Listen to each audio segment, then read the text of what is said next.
Okay, can you hear me now? There we go. Hey, we're back. It's just 7.5 hours ago, if that long, we wrapped up the 5-hour marathon. If you haven't watched that, man, go back and check it out. It was really cool, man. It was an unscheduled stream, and I decided to go live, and that's the longest stream I've ever done. That was a new record. But anyway, let's bring in the Butcher, man. He's here. All right. What's up, Joe? How you doing, man? How you doing, man? Me being patriotic over here, red, white, and blue. Oh, yeah. For America's 250th birthday coming up in July.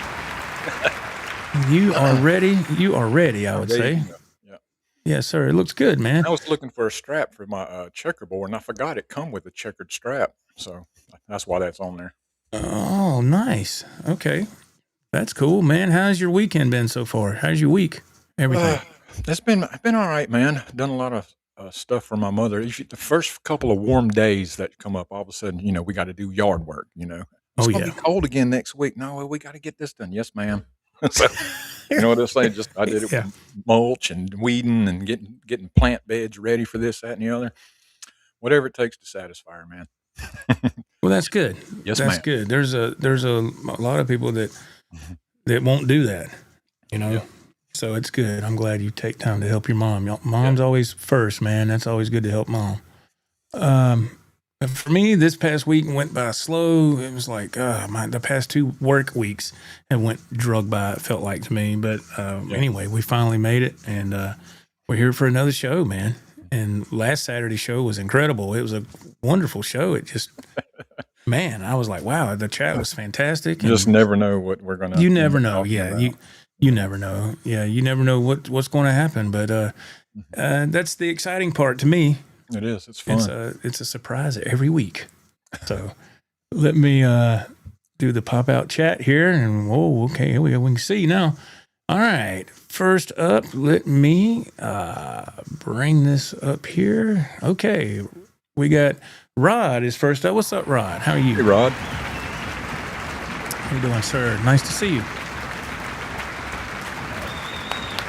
Scott from New York. What's up, man? Scott from New York. We want to give Scott a shout out here in just a little bit. And thank you again, Scott, for what you did. That was really nice. Appreciate that. Let's see here. And there's Ralph in the chat. All right. Let's see if we can see who else has shown up so far. Let me scroll on down. We got brother Ted Fair. He goes, what it is. Hey, Ted. Mr. Fair. Ted Fair from California. Let's see. Mr. David Edward. He goes, hey, Ralph and Joe. Hello. David, how you doing, man? Thank y'all for returning. Yes, some of these names I remember from last night, and there was a couple that were new that I haven't seen before. So if y'all were here new to the channel, welcome to the J&R Talking Guitars and More podcast. Every Saturday night, 8:30 p.m. Eastern, unless otherwise, said different. Yeah. Scott from South Carolina. He says, I'm back. Welcome back, Scott. Back from last night, I'm assuming. Yes, sir. Yeah. Thank y'all so much for coming back. That was so nice of you to do so. MPL, he says, hello, Joe and Ralph. Hope all is well. Yes, man. Hey, MPL. Mr. Michael Curtis, he says, hey, y'all, congrats on the new guitar, Joe. Looking forward to seeing and hearing it later. Thank you, man. Yeah, we're going to definitely get into that. And let's see. Mike E says, hi, Joe and Ralph. Joe is the marathon man, 5 hours yesterday. Yeah, that was impressive. I must say, impressive. I wasn't trying to do, it wasn't my intent. It's just, the chat was good, man. It just kept flowing. Yeah, if it flows, don't shut it down, right? It just kept going. I got to go and just turn it off. I was here for 10 minutes now, but yeah, it did really. So, and I told the chat, as long as y'all want to be here, I'll be here. Yeah. And boy, they weren't kidding either. AJ Brown, Ralph, how many cakes and pies did you eat this week? Well, my mom bought me a key lime pie. Now, granted, it was a smaller one, but I did eat that whole pie. And we went grocery shopping today, so I did hit the little Debbie aisle. Yes, I did. Yeah, we got rounds and strawberry shortcake. That's what we got some little Debbie oatmeal cream pies, and Some of those the brownies that are you can break them apart and has the colored sprinkles on the top. Big Deborah. Yeah. This podcast brought to you in part by Big Deborah. Man, who's that? You don't want to know. Let's see. Fist to Cuffer. He goes, "Hi everyone. What is going on?" Hey, Mr. Cuffer. Nice to see you. Nice to see you. Rico B, he goes, "Hey now, he's back home in Arizona. I'm glad you made it safe, man." Hey, Rico. Oh man, Scott, I hope you're all right, man. He says he fell on the ice and got hurt. Man, I'm sorry to hear that, man. I hope you get better soon. That don't end well when an adult falls. No. It's different when you're 21 or something, but man, when you're our age now, it doesn't end well. No. If a kid falls, it's funny. An adult, it's not funny. It's not. No, it's not. And yeah, I remember, God, when I was a lot younger, my mom and dad and I went to, I think it was Cracker Barrel, and there was this old lady, elderly lady, that got up from her table and she was walking, and man, she just fell in the middle. In Cracker Barrel, their floors are hard wood, bam, there ain't no cushion. Man, she fell, and the first man to pop up out of his chair was my dad. He popped up and when he goes, "Ma'am, are you all right?" And everybody else froze. And I was like, and my dad was the only one that got up to help that woman. Funny you say that about helping people. Back in the day at the grocery store, if an old lady falls or whatever, you go over there and help them up. But we had meetings later on for them to say, if somebody falls in the store, you can't touch them. You can't pick them up. You can't help them, because if something, if they get hurt or injured, lawsuit. You were the one that touched them. And they're so afraid of a lawsuit that you can't help people. That's ridiculous. Isn't that something, man? It is. And to be on that point, this isn't a law channel by any means, but I have seen videos on YouTube where people the cameras catch them doing a fake fall, and they're not even hurt, and they're like, "Oh," like that, and they look at the cameras and like, "Man, come on now." It didn't even look real. It didn't even look real. Yeah, they just on the floor, like, But yeah. Anyway, Scott, I hope you get better, man. Let's see. William De Silva, he goes, "Hey, Joe, what's up, Mr. Silva? How you doing?" Scott from North Carolina, excuse me. Scott from New York, God. My bad. We picked up an Edwards salted caramel cheesecake yesterday, Ralph. Good. That sounds delicious. Wow. Man, that's a lot of sugar. Ooh. I love cheesecake. I do too. I can't say nothing. AJ Brown says, all I can hear is Wilford Brimley's the old man saying diabetes in the commercials. Yeah. Yeah. Wilford Brimley was his name. He's been passed away for quite some time. Let's see. It looks like Joe is close to hitting the 16K subscriber goal. That's awesome. Keep on going. Yeah. It keeps going up, down. It's a little fight. It's a roller coaster for real. It's so I had to just quit paying attention to that too much. Yeah, because it was, and I'm like, okay, good. And then 2 days later, I'm like, Then you okay. start thinking, what did I do wrong? Did I offend somebody? Did I say something wrong? I mean, why would people just leave? I got tired of worrying about that. If people leave, they leave. If they want to leave, they need to have a written explanation. Yeah, and it needs to be into the office. Yeah, and then if you will, we'll decide if we let you go. We'll decide. Oh my gosh, but thank you for everybody that's sticking around, and we really appreciate that. And we'll hit that 16K sometime. That's all right. Scott from South Carolina. I'm getting it right this time. Family Dollar had a $10 off a $30 coupon today.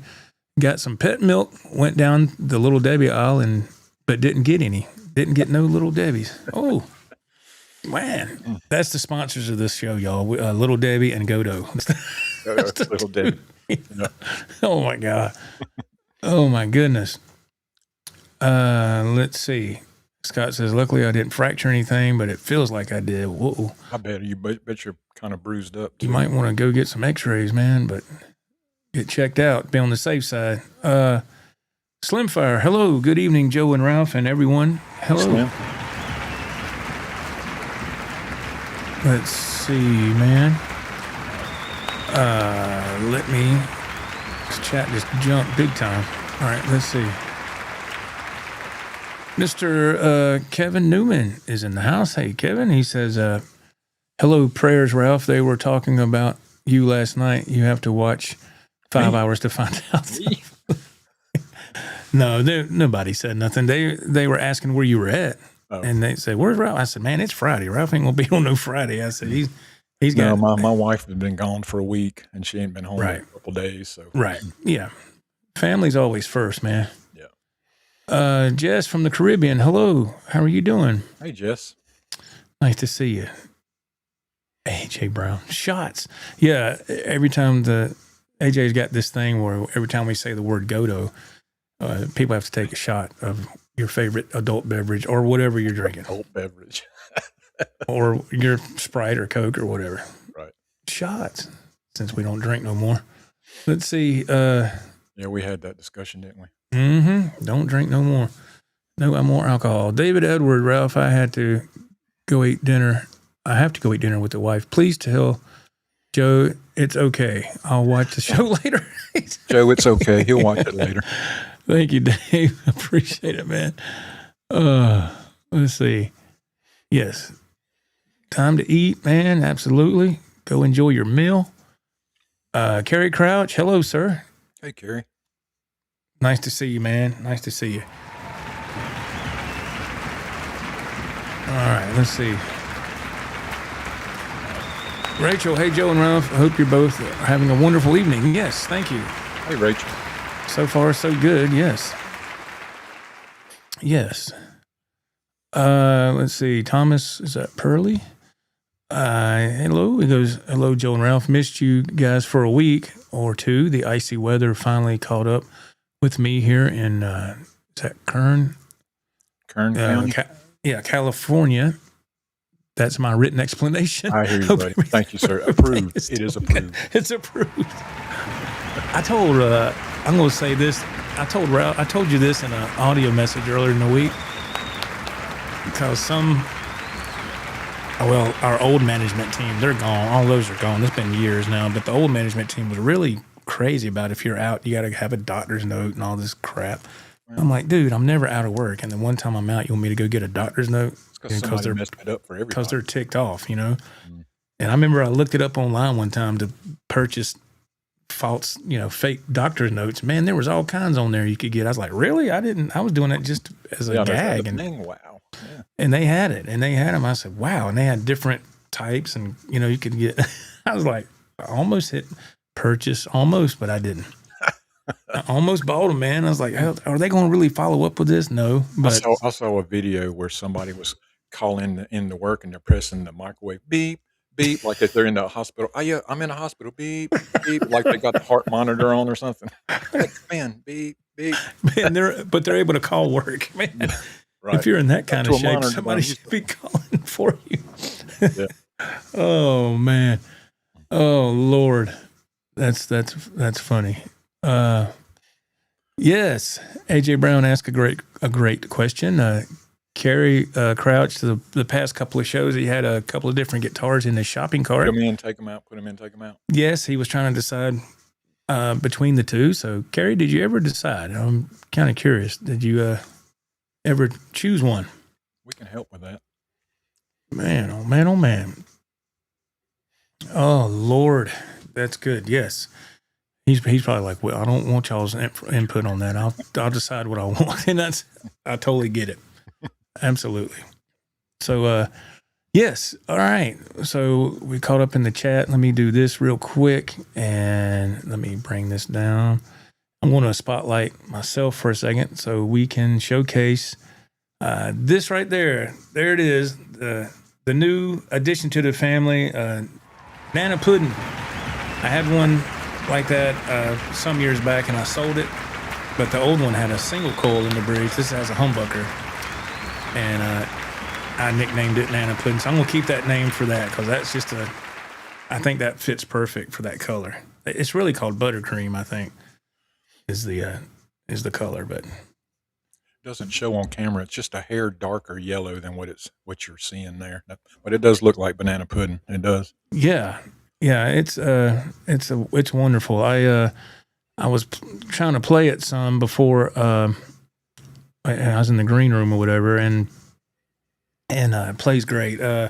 So what I did is I went down to Cornerstone Christian and Music Supply. Ralph and I, we've been down there a few times. They let us film in there and all that. And big shout out to Art and Jackson down there at Cornerstone. Super nice.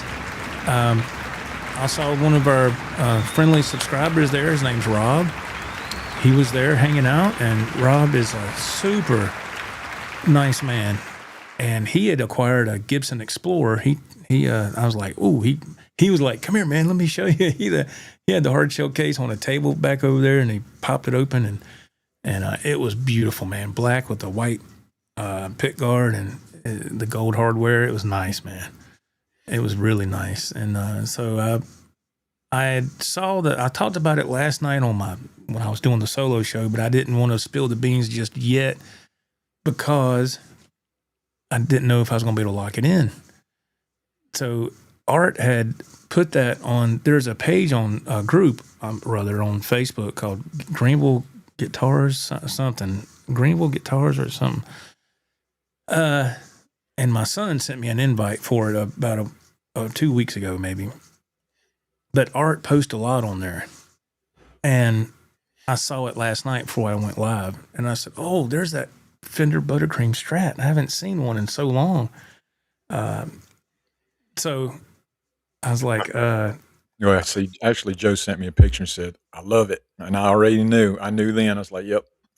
All right. I know you're trying to thin the herd out. So the best option would be to trade one for another, not to add to the collection. So, and that's what you did. It worked out. Exactly right. Yeah. I was able to do a trade. And so, because I said, man, I can't keep adding and building it back. It defeats what I'm doing. Mm-hmm. So I went ahead and, went down there, and we worked out a deal, and I was like, oh, and it's the 75th anniversary Strat, and I'm not quite sure on the year. I have to look it up, but I have to look at the listing again, but on the Facebook group there. But anyway, it's in excellent condition. Jackson already had it set up, so I went ahead and got home and played it for a while. I played it in Cornerstone for a few minutes. I always go to that EVH Iconic amp because it's got a lot of gain, Yeah.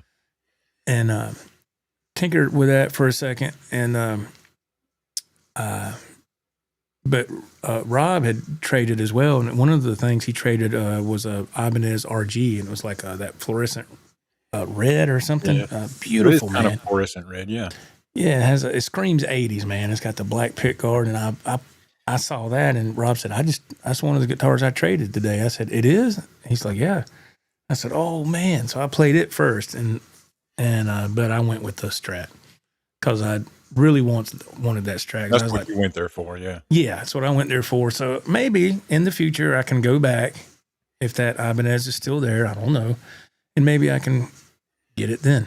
I don't know, but it is nice. But yeah, that's the first time I've been bitten by the guitar bug in a while, because when I saw that, I sent it to Ralph. I said, look, man, oh my God, this is awesome. I said, this is awesome. And Ralph's like, uh-oh. There you go. He goes, uh-oh. I know I can't talk him off the ledge, so let's compromise here. At least trade. Let's make a trade at least. Don't outright buy it, yeah. Yeah. It's but yeah, it was it plays great, man. It was nice. I'm trying to go back on this chat. Let's see. Okay. Let me go here. Hey Edwin, how you doing, man? I don't want to go back too far. I don't want to get too far behind. Let's see. Mikey says, "Oh man, she's a beauty." Thank you. Yes, And somebody asked last night. I think it was Jay, subscriber Jay was in here. I think he said if he asked of course, this is just hypothetical. If you could be sponsored by any guitar company, who would you pick? And I was like, wow, that's a great question. And of course, my answer was Fender. That's, and a lot of people put in there who they want to be if they could have that opportunity. And it was interesting to read what everybody's choice was. Yeah. Yeah. Some people said Ibanez. Some people said, just all kind of different brands. I was like, wow. Scott from New York, he says, beautiful guitar. Thank you, man. Yeah, and the correct pronunciation is nanner pudding, not banana pudding. Nanner pudding. Nanner pudding, yes. Uh-huh. Yeah, we here in the South, we don't say banana pudding, we say nanner pudding. Mm-hmm.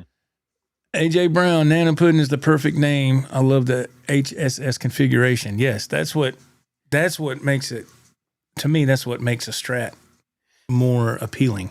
Mm-hmm. You got that humbucker pickup, so you get more kick out of it. Sure. I mean, I can play one of single coils too, but that humbucker, man, it's like, oh, here we go. The joys of a maple neck with a buttery single coil neck tones, then the power of a humbucker bridge, Mikey says. There you go. That's right. Yeah, it's fun. Okay, we asked Kerry about his shopping cart for his guitars. Here we go. His guitar shopping. He says, no new guitars yet for me. The cart is empty, but it's still early. Oh, man, you got... Early in the evening. So you took the two that were in there, you took them out completely. Oh, wow, okay. Yes, Nana pudding guitar, that's it. Correct, yes. That is it, Rachel, you are correct. Ted Fair, congrats on the new axe. Love the color. Thank you, man. Yeah, it's rare. I have that guitar with a Floyd Rose and rosewood fretboard. Oh, yeah. And they had these at the Lonely Hound Guitar Company. They had two of them. Were they the anniversary special? Yeah, but they just had the single coil pickups. They didn't have a humbucker, so I almost got one of those, but I didn't. So I'm glad I waited. So you never know, man, what'll happen. Thank you, Kerry. I appreciate it, sir. Fisticuffler, he says, last Thursday I had a Morton Gibson Les Paul in my cart on Zounds, waiting for my paycheck to hit on Friday. Right. And went back as soon as it hit, and they were sold out. Oh, man. That sucks. That sounds like my luck, man. Oh, my goodness. I'm sorry. Kerry Scott wants to know how many guitars you have. Fisticuffler. Thank you, man. He says it's a nice-looking color. Thank you. Yeah, it's different. It's different, yes. And it's just easy on the eyes, if you will. Let me see. Lone Rocker, he says, congrats, nice looking guitar. It's great that it has the humbucker. Yes. Thank you, Lone Rocker. Yeah. You just can't go wild with that trim system. You have to just be kind of gentle. You can't go crazy but the easy thing is if you need to tune it, you can just go right here and go, and you're right back. You don't have to worry about unlocking the screws. The nuts, yeah. Yeah, that is kind of, you kind of take the good with the bad. Thomas Purley, nice Strat, Joe. I'm putting a custom ice blue MJT together that will have HSS, so I can definitely diversify from the single coils. Yes. Yeah, that's cool, man. Yeah, the MJT, that Stevie Ray Vaughan build I have over there, this MJT body is nice, man. That's the first one I ever had. Got it last year. Last winter. We are in winter, Joe. I guess last November or something. Whatever. Thank you, Kerry. Yes. Slimfire says, hey, Ralph, I've been looking at Jackson guitars on Reverb. I don't have one. Any suggestions? Thanks. The prettiest one. That's what I always go by first, the prettiest one. And I've been buying Jackson for so long that I know what I get. You don't want to go really below $300. You want to go around, $499. That's a good solid guitar because, of course, like any other guitar, Jackson's got the high end. But $400, $500, that's a really good guitar. Really good guitar. Not saying that the lesser ones aren't, but like anything else, the equipment's a little better. The pickups are hotter and stuff like that. So Yeah, I've got a couple of lower ones. I still play them. They're great guitars. You put enough effects on anything, you can get the sound you want out of it. That's right. $400 to $500 range, you can't go wrong. You won't. Yeah, I've always been happy with Jacksons. Yeah, I still have one or two, I think. Mm-hmm. Thank you, Carrie. That's interesting. Yeah, it says 75th anniversary on the back of the headstock on that Fender, and Carrie said, "Well, if that's the case, it would be a 2024." Okay. So that's good to know. Thank you. Yeah, that's good to know. I didn't. Thank you, Slim. Appreciate that. Ted Fair chimes in. He says, personally, I think a Strat with a HSS configuration is the Swiss Army knife of electric guitars. Yeah. It makes your choices a lot broader. That's true. Yes. And it's oh man, I was playing it and I was like, oh God. I was like, I know what guitar I'm taking to Ralph's next Friday. Man. Oh, all right. Yeah, man. User Kid, hey man, how you doing? He goes, thank you, Eddie Van Halen, for putting a Gibson humbucker in a Strat style guitar and starting a revolution. That's right. Eddie did that. That's right. Revolution. Yes. Oh, Eddie. Oh, Lordy. Scott asked Carrie how many guitars he had. He said, I have too many according to my 2 ex-wives. My goodness. That's why they're ex-wives. Oh, my goodness. Well, well, I'm sorry, man, to hear that. That's let's see. Scott from South Carolina, that buttercream and light green with maple necks always catch my eye. Yes. I like light green too. Me too. Yeah. Because it's just different. It's just subtle color, ain't? Well, yes. Ain't like this. Yes. Is that a Fender humbucker or an aftermarket? It's a Fender. Yeah. It's a Fender humbucker. Yes. Yeah. Everything on there is all original. Yeah. You won't be making any adjustments to that guitar. Oh, no. It's that thing is perfect the way it is. I don't have no issues at all. I mean, Jackson's got it set up perfect, man. I was like, oh my gosh, man. Action's low, but not too low, and it just plays really smooth. Mr. Mick, hello, sir. He goes, he's telling Slim to start with a Jackson, was that JS32 model? Okay. Ted Fair says Jackson Pro Series Soloist is a badass mid-price guitar. Soloist is a good series. Yeah, those are, yeah. Those are generally the neck through body. Yeah. Let's see. User Kid says one of the USA 70th anniversary Strats with a humbucker had a finish called Amethyst. Amethyst, yeah, the font is so small here. Amethyst, and one of the Mexican models had a finish called Nebula. Nebula. The Nebula finish was 3 single cools, awesome colors. Wow. Yeah, this one's made in Mexico, which it doesn't bother me at all. Yeah, I only have one USA Fender Strat, and the rest of them are made in Mexico, and they play great, man. We've talked about that before. Everybody has what they like, but some people, they will not play a made in Mexico Fender Strat. Really? Oh, I've heard, yeah. Some people, no, I'm not playing that. I'm like, okay. How many things in your house is made from China or made from another country? I mean, come on, man. Plenty. Even your clothes. True. But, let's see. Are Little Debbie's made in the USA? I hope so. Kevin Newman, Ralph, have you been playing that new bass? Honestly, I have not, and I'm very disappointed in myself about that. No, but that answer your question, no, I haven't. Oh. For me to pick the bass up, I have to have a song in my head that I'm working on guitar and then lay that track down and add bass to it. I generally don't pick up a bass and just start jamming. I mean, I can, but I generally don't. Start with the guitar, lay down the rhythm track, come back with the bass.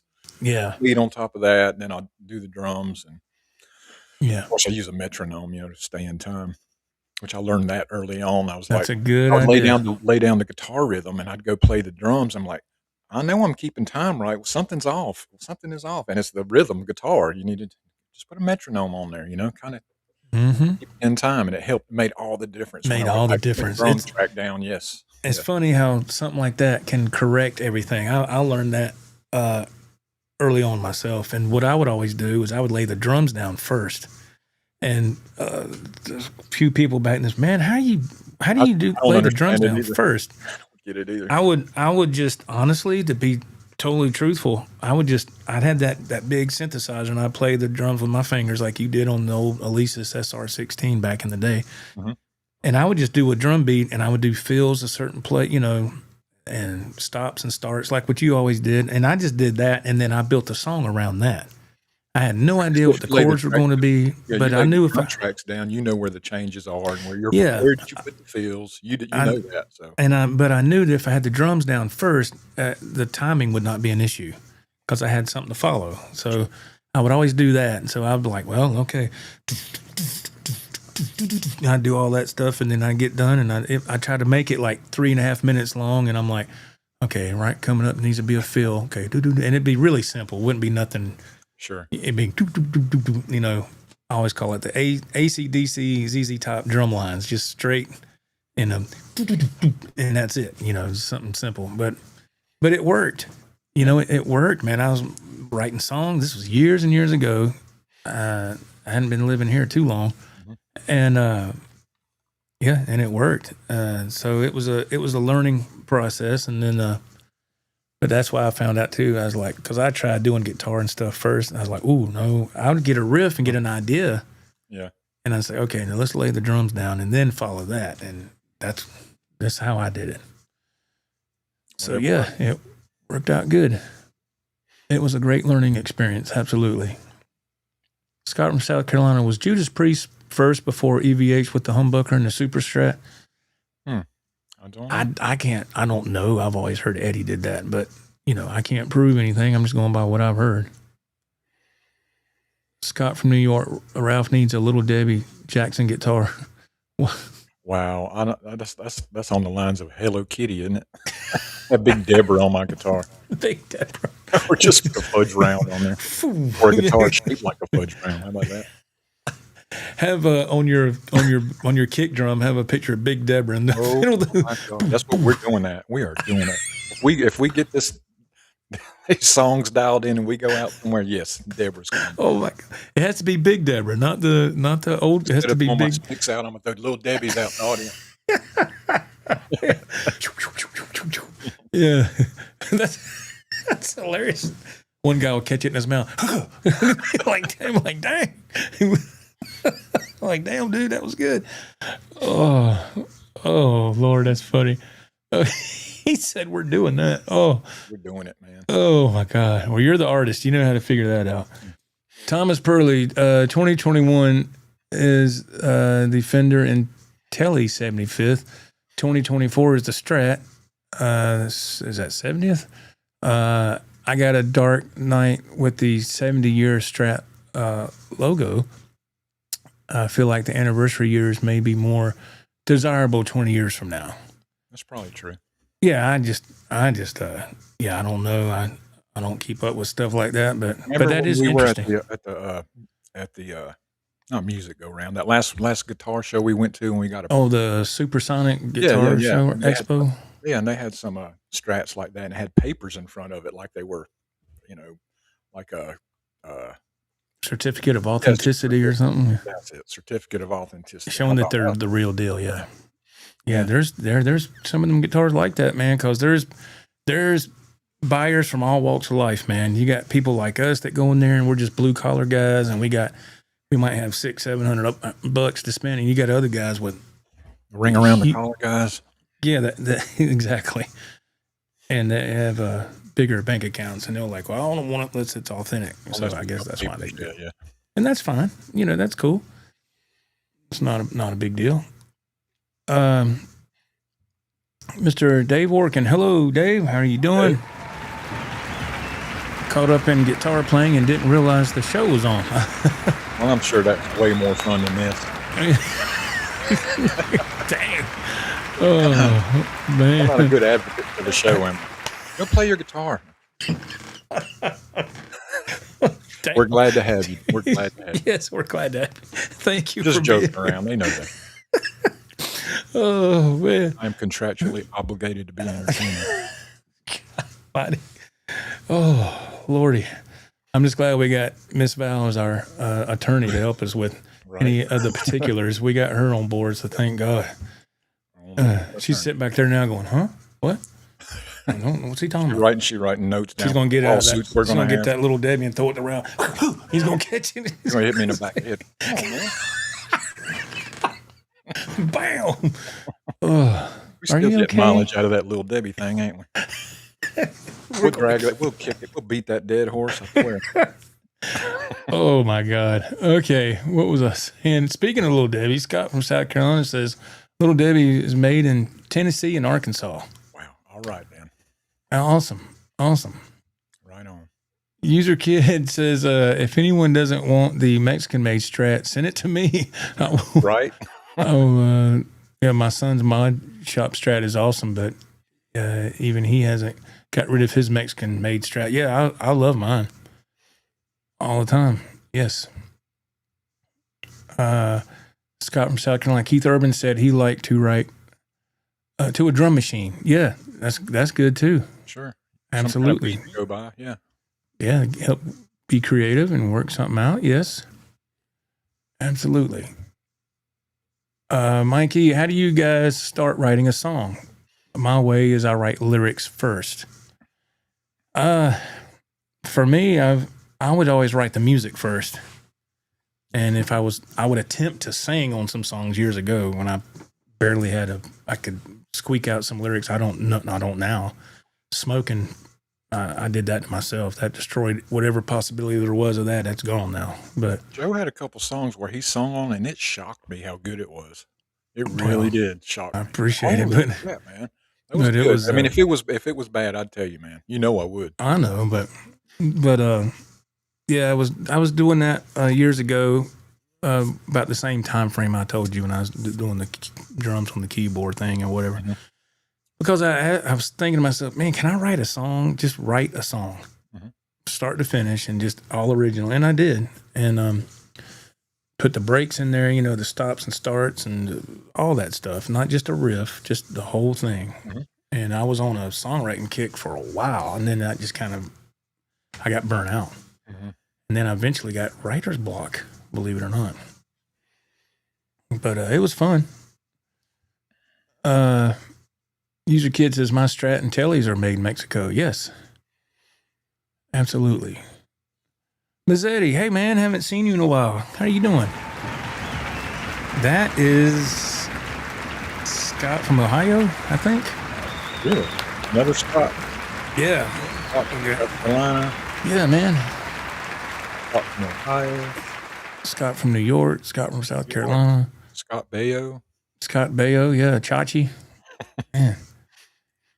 And Joni works at Guitar Center, and Chachi, he's up there somewhere. So let's see. Ted Fair, one of my favorite upgrades to buy a Mexican Strat and add aftermarket U.S. parts, essentially saving $700 over buying a U.S. Strat altogether. Nice. Okay. Money's always good. Yes, absolutely. Especially $700. Yeah, that's a lot of money. Rudy Zaragoza. Jeff Beck played a Mexican telly on stage, and if it's good enough for them, it's good enough for anyone. There you go. Not wrong. That's true. I mean, look at when Prince was jamming on his that telly that had like the leopard print on it. Yes. I think it was like a Hofner or something. It was a brand that you would not expect him to be playing. And so it has a lot to do with the performer, the artist. As long as that guitar is set up good and it's got good pickups, it doesn't have to have a brand name on it. Not in my opinion.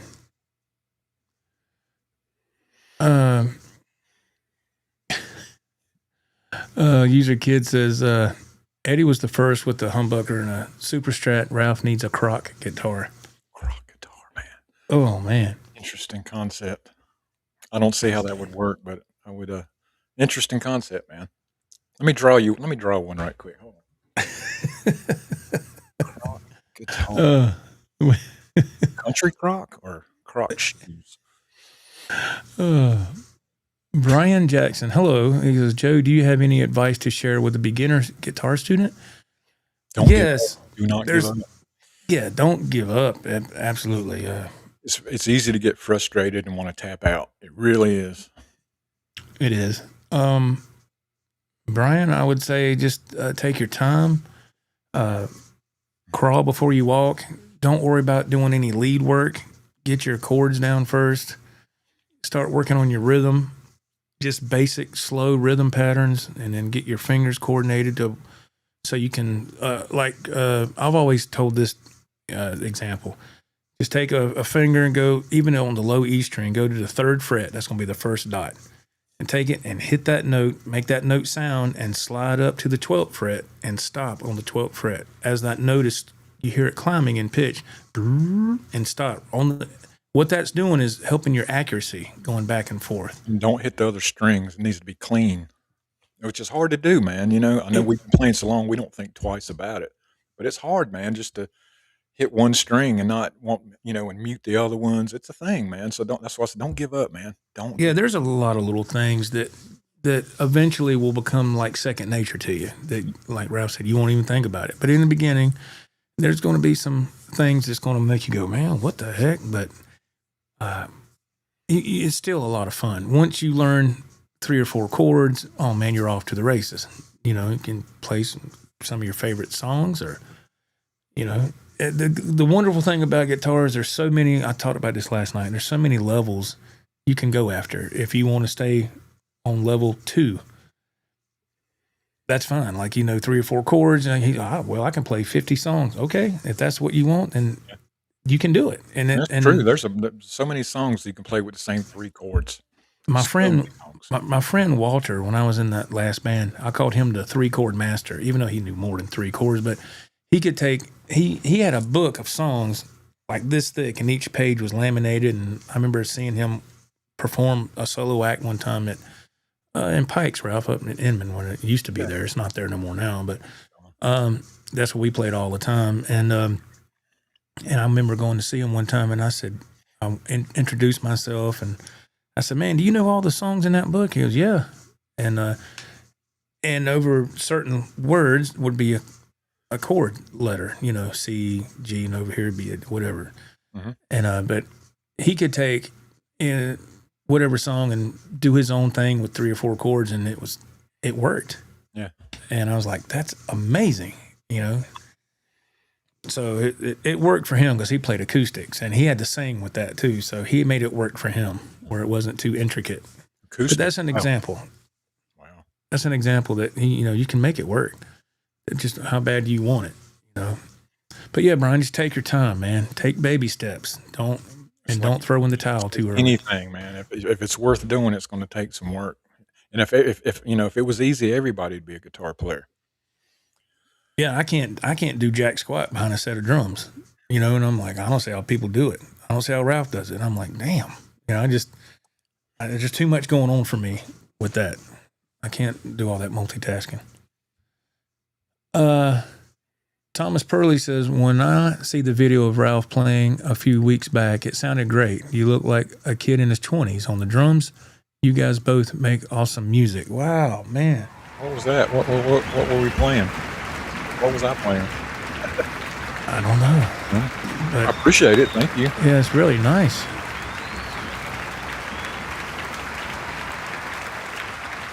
Let's see. Brad Sure. Is that Brad Sure? What happened to your PRS guitars? They're right. They're in the warehouse right there. Yeah. They're in their gig bags, sir. Yes. Warehouse. They are safe and protected. Yeah, I like to swap things out every so often. And I'll break one of them out pretty soon and play it some. I still love those guitars. They're great. Yeah. Let's see. AJ Brown chimes in. He says that, has anyone been watching the videos of guys trying out for Skid Row? People are trying out for that band. Lots of videos being posted. I had no clue. Aren't they looking for another singer, or am I wrong about that? I I do thought not they had know. that. Something must have fell through with that. I don't know. Wow, must have. That's news to me. That is news to me. Well, let me discuss this real quick. Let me bring this to everybody's attention. I'm going to present myself for a second. And Scott from New York was kind enough to he asked if he could send a couple of items, and I said, well, you don't have to send anything, man. We're not looking for nothing, but he wanted to, so I said, okay, well, you don't have to do that. But first of all, thank you, Scott. You know, he wrote a note here, so I'm going to read what he wrote. Okay, there it is. Oops, straight right there. And it says, hello, Joe and Ralph. This is Scott from New York. I want to say thank you for you guys being friends of mine. You two are always so nice to everyone. Thank you, Scott. Take care, guys, and I always look forward to watching you guys on YouTube. Sincerely, Scott Parnell. Wow, that was really nice. Super nice. So I'm going to try to show these items without dropping them on the floor. So Scott sent 4 items, actually 8 in all, 4 for Ralph, 4 for me, and we'll split these up when I see Ralph. So first off, his band is called Bad Luck. So he sent first is a bottle opener right there. That's nice, a nice little accessory there. And what I thought was cool was, you know, business cards have been upgraded nowadays. So it looks like Scott's band, and this is plastic, like a credit card or a debit card, and that's their band right there. And on the back is his phone. I don't want to show that. It has his phone number in it. And if you want to see them on Facebook, it's Facebook.com/Bad Luck. That's really cool. That's a great way to advertise. You know, those cards won't get tore up real easy. He sent a nice pin with their band on it. With, again, Bad Luck right there. That's a nice pin. I like that. I'm taking that to work. I like that pin because I have to do a lot of paperwork in the truck. And I've seen these before. These are actual pick holders that you put on your keychain. And I opened it up, and sure enough, there's some picks in there. And I put the other 2 in my pick tray. So let me see if I can do this. There you go. Ain't that cool? Very cool. So that was really, really nice, man. It was, absolutely. Thank you, Scott, from New York. That band's got some merch, man. Yeah. Some merch. That's some serious merch, man. That's wide variety. It sure is. So thank you very much for that. Oops. That was super nice, man. You didn't have to do that. Let me get back down to I had to do this pop-out chat again. And let's see. Skid Row. Yeah, I didn't know about that. Let me pick up where I left off. Bloody Soup, he says, Scott from Minnesota, Bloody Soup says this. Scott from Minnesota, which is me. Hey, rockers, I'm late to the show, but I'm here. Thank you, Bloody Soup. Minnesota, I hear you, man. You're hard to keep up with. Minnesota. All over the country. Have you ever been to Paisley Park? Is that even people, can they still go and visit Paisley Park, or is that completely closed off now? I always wondered that. Yeah, it's a thing, man. I mean, you can pay to tour it still, or is it attraction? Yeah, absolutely. Me and that'd my be wife cool. talked about it, but Wouldn't that be cool to go to that? Oh man. Yeah. Mike, yeah, we'll have to plan that next.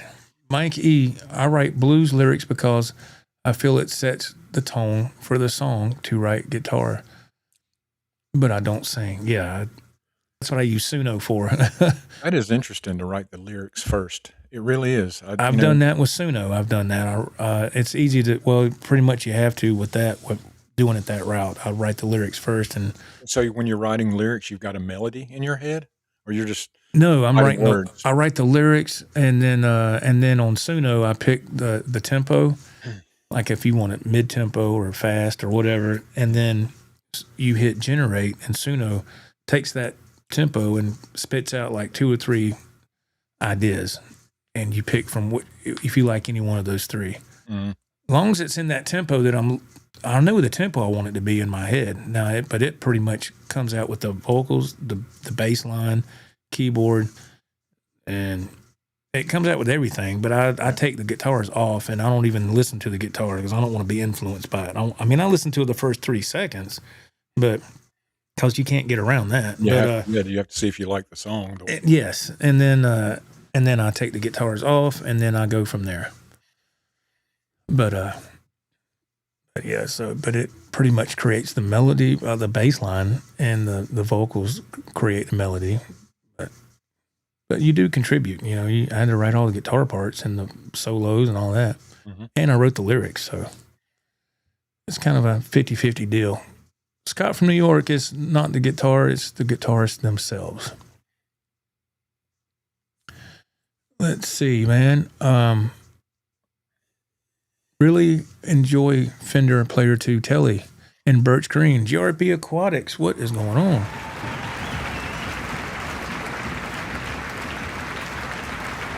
Let's see here. Let me scroll down. Ted Fair says, we have a saying here in California regarding Mexican versus USA made guitars.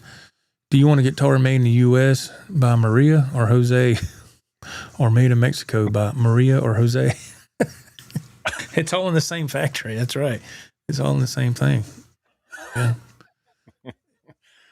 Okay. Ralph, I want mine made by Big Deborah. Yeah. Made by Big Deborah. Yeah. Let's see here.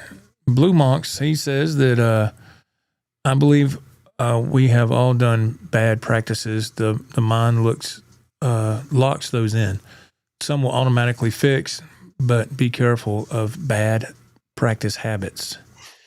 Yeah, I said band practice. I meant bad practices. I'm sorry. I've never been. I've got a lot of bad habits. I've never been formally trained on stuff, so I'm sure I have every bad habit there is, and I ain't going to change.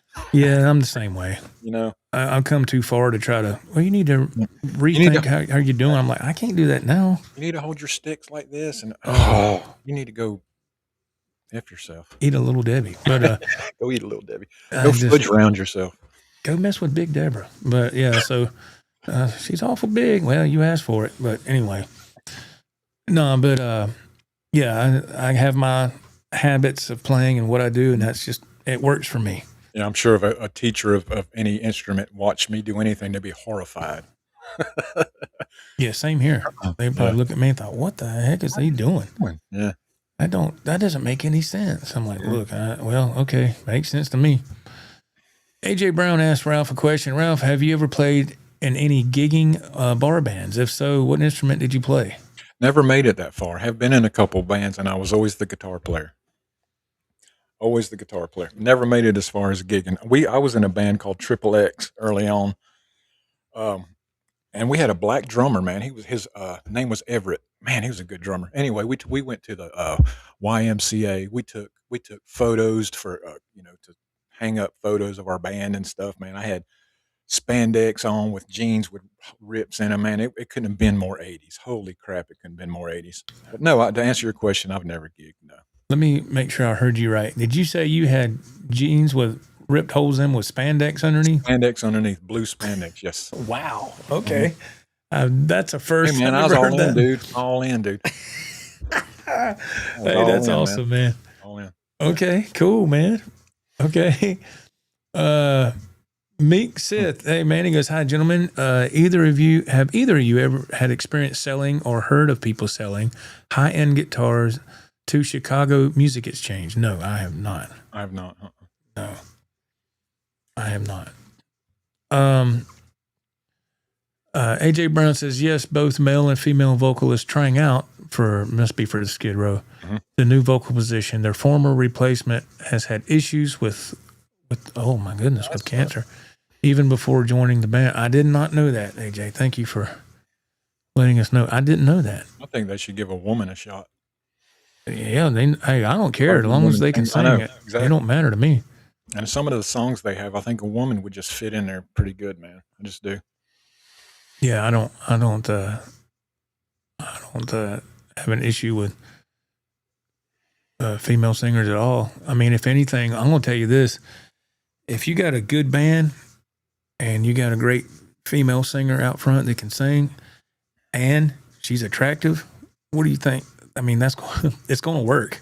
Yeah, it's going to work. I mean, you know, and you're going to get the attention, and that okay, fine with me. You know, like that's what we're doing this for. So she got to be attractive. Can't be Big Deborah. She can't be no big tick. I mean, Deborah. Just can't be Big Deborah out there. You know, come out there shaking. Come on, honey. But like, oh God, no. Come on, honey. That ain't going to work. You know, and a bar fight starts, she'll jump down there. Come here. I'll handle this. Hold on. I'm like, hold my beer. Everybody tune up while Big Deborah takes care of business, and everybody tune up. Yeah, and she'll come back. Okay, here. Everybody's laying on the floor. Guys laying there in convulsions. What happened to you? I got hit by Big Deborah. Let's see. I got little Debbie. Bloody Soup says, I heard it's still open, but I've never been there to Paisley Park. Okay. Mm-hmm. Nice, man. Very nice. Thomas Purley says, I once caught a toss pick from Dave Mustang in the mosh pit about 25 years ago. I still have it in my treasure box. Wow. Oh, you're lucky to catch a pick. That's a small item. Man. Small item to grab hold of. I would not be able to... I would reach for it, but I'd totally miss it because my eyesight is not what it used to be, even with these damn Coke bottles on. Like, I got it. And I look, nope. The guy behind me, I got it, dude. I'm like, okay. Let's see here. The Tone Knob. Hello, welcome. New Guitar Day. Yes, MJ Charvel. There you go. Caribbean Burst. 10 minutes after, 10 minutes after a 10-minute backing track, I finally stopped. All right, man. Cool. All right. Love a Charvel. Charvels are awesome. I love Charvels. Congratulations.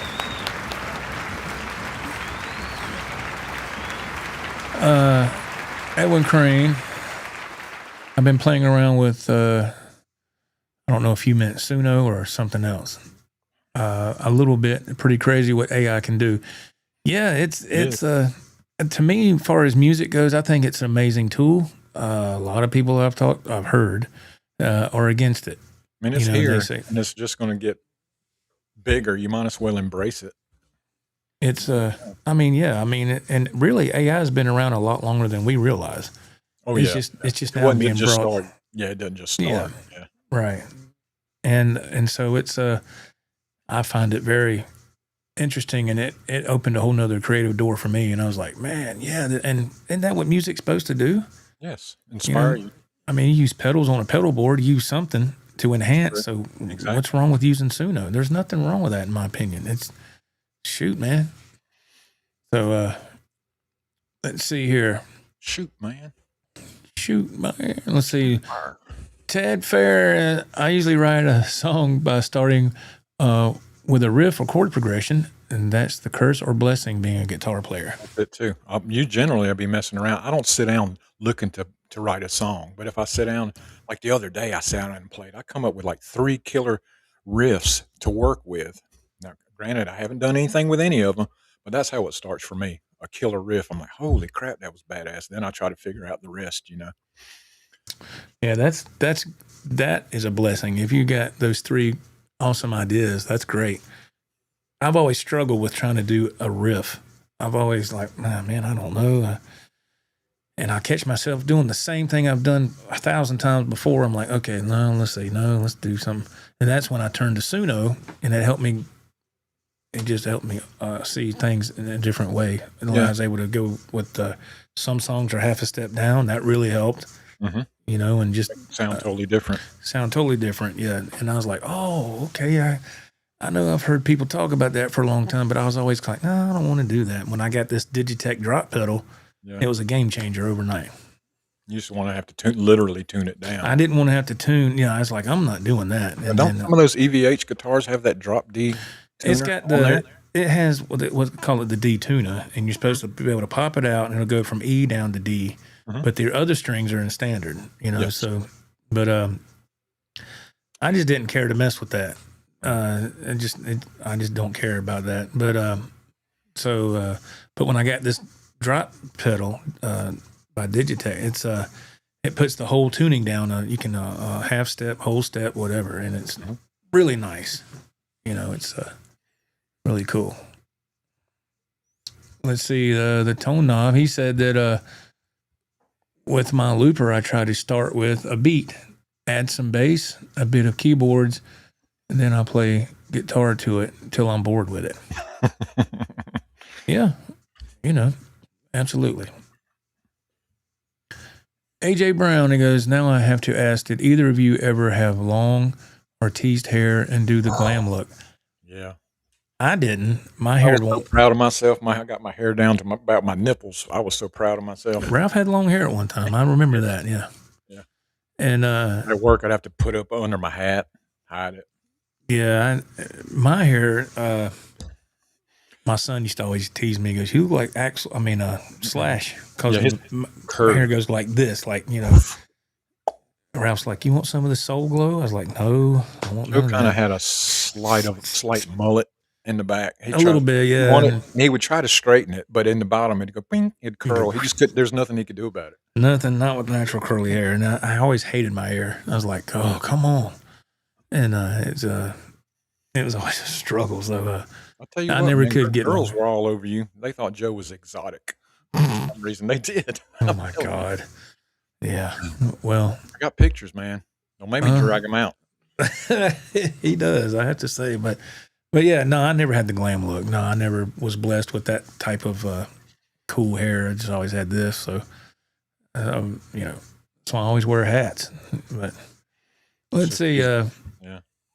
Mr. Curtis, hey, Joe and Ralph, I have a totally unrelated question. Oh, boy. Here we go. I love those. Can two people get on their individual YouTube channels and go live and still talk to each other? Can two people get on their individual YouTube channels and go live? No. You have to join the other guy's stream. Yes. You know, you can't go live on your phone and then John Doe goes live and then y'all.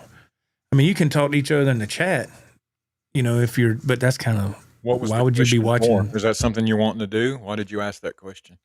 I don't know.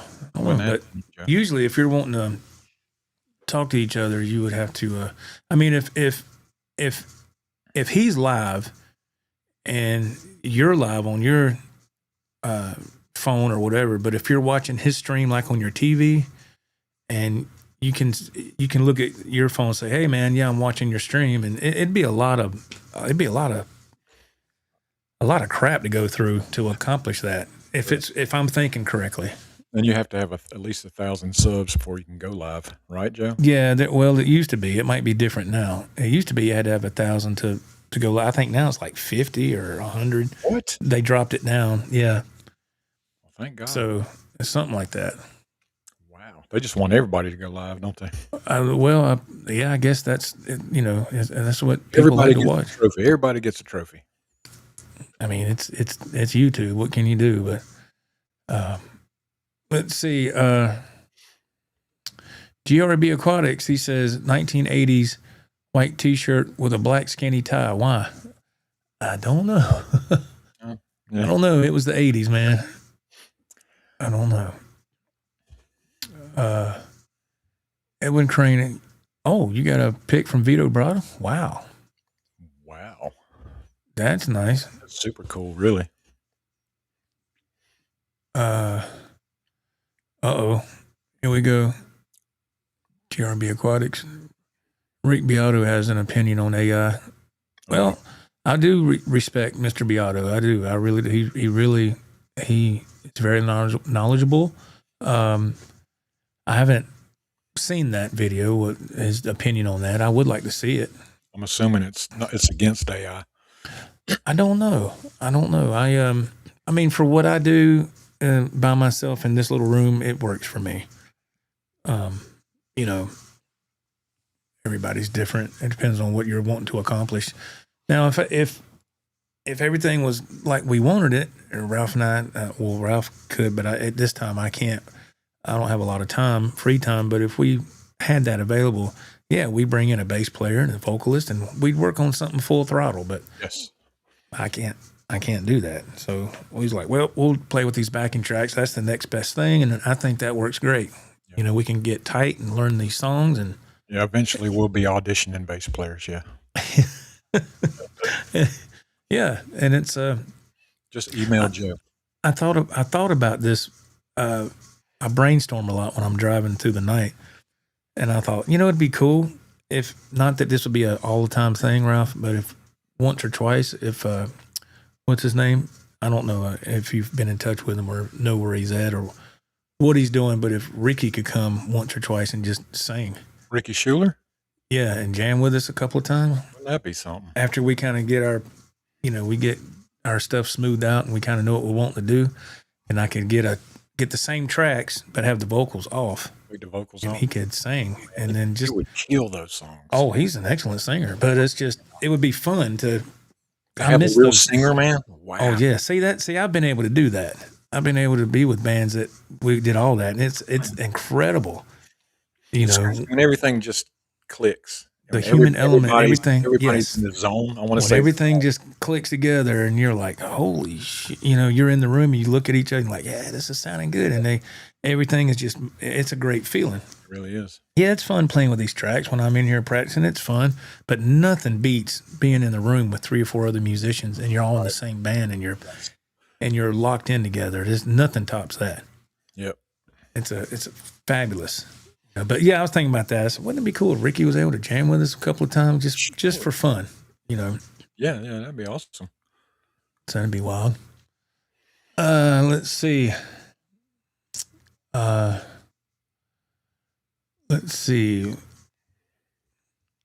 Kevin Newman, I bet you would play with Ann Wilson.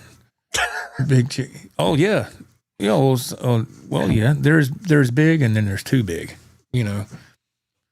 She's not in the too big category, but she's always been a wonderful singer. Yeah. Yeah. I think she's like in her mid 70s now or early 70s, something like that. But she's still got them pipes, man. Still got those pipes. Scott from South Carolina, Satch and Joe Satriani and Steve I are coming to Charlotte on April 29th. Wow. That's nice. So they're playing together? Yeah, it's called the Satch Vibe Band, I think is what they called it. And they do a lot of gigs together through the years, man. Yeah. Let's see. Let's see. Louis Linquini. Hello, man. How are you doing? I formed a Skid Row tribute band many moons ago. We called ourselves Skid Mark. Funny. Clever. Aren't you clever? Mike says, bring out the pictures, Ralph. No, it's all right. It's all right. Not today. Oh, man. Let's see. Bring out the pics. AJ, next week podcast must include pictures. Oh, man. Show and tell. Remember show and tell? Oh, God, yeah. Yes. We get down here to scroll down some. Jimmy Z goes, I'm late to the party. What's up, fellas? How you doing? Hey, Jimmy. Satch Rules, hello. Says, hi, Joe and Ralph. Do you work on techniques that you've always wanted to learn on guitar? That's a great question. Ralph, I'll let you go first. I haven't really, I would learn songs and do my own stuff, but here, honestly, in the past few months, Joe, I've sat down here and tried to learn, just to sit here and do all the progressions, just try to get finger speed up, because that finger speed is my big nemesis, man. Ever since without the index finger, it's like I was lost, and I'm still kind of lost, and I have no finger speed. So I've been sitting there, come back down, go back up, come back down, just to get some more finger speed. If that's what you're talking about, technique, I don't know what else that would involve. Yeah, yeah, I understand what you're saying, Ralph. And it's sometimes you just have to sit down and work with stuff whether it be slow but it's going to be repetitive. Yes. Um, I try to do it but slow to make sure it's clean and, clean hits and it sounds good. I try to do it with no distortion initially to, try to like get it down. Then you add distortion, it's going to sound good. Distortion kind of, if you it start can, with distortion, it's covering up some stuff. it can, Yeah. yes, it can, it can mask it. Yes. Mhm. That's good that you would do it clean first. That's really good. Work on techniques that you always wanted to learn. At this point in my life, I should work on more techniques, but I'm so used now to just trying to play along with songs and trying to learn songs. Uh, so And technique comes with that as well. So if you learn a new song, I guess so. a lot of Yeah, times there's a new technique involved, like, I need to figure this out or yeah. There's a bunch of that involved with songs. So yeah, I guess since I'm trying to like I played last night, I played a bunch of songs last night, but man, there's about a good 4 or 5 of them songs that was complete bombs, man. Because really. I just went blank. I was like, oh what? Oh crap! Because I ain't played them in a while, Mhm. and I was like, well, just keep going, Oh, man, it's gutsy to do it live, man. There's not many I people that mean, do that. but I did. I went live. I played probably about 12 songs. I don't know. Some of them were okay, and some of them were absolutely. To me, 12 songs. That's incredible, Joe. I One was after like, another. yeah. Wow. Yeah, I just that's what I keep practicing in here for all the time. I want to be able to get 50 songs down, and I can just pick one out at random and play it. Yeah. Well, that's what we're kinda trying to do too. Yeah, Start with a few songs and then add some to it and add some right. to it and And have a it takes set list. time. It takes time. It's Yes. it's not something that's going to happen in a month. And even with me just doing these songs, I've been doing this for what, a year now with these songs, and then it gets to the point where I'll swap them out for something else and then try to rotate the list around. But that's my goal, because a person that does music professionally, I mean, that's all they do. They go to gigs and they're doing this and that and they're traveling. Those guys, those musicians know a crap load of songs. But they can read music a lot of times too, Joe. So they can have the sheet music sitting there. That's true. That's true. But also, a lot of guitar players, they just know it.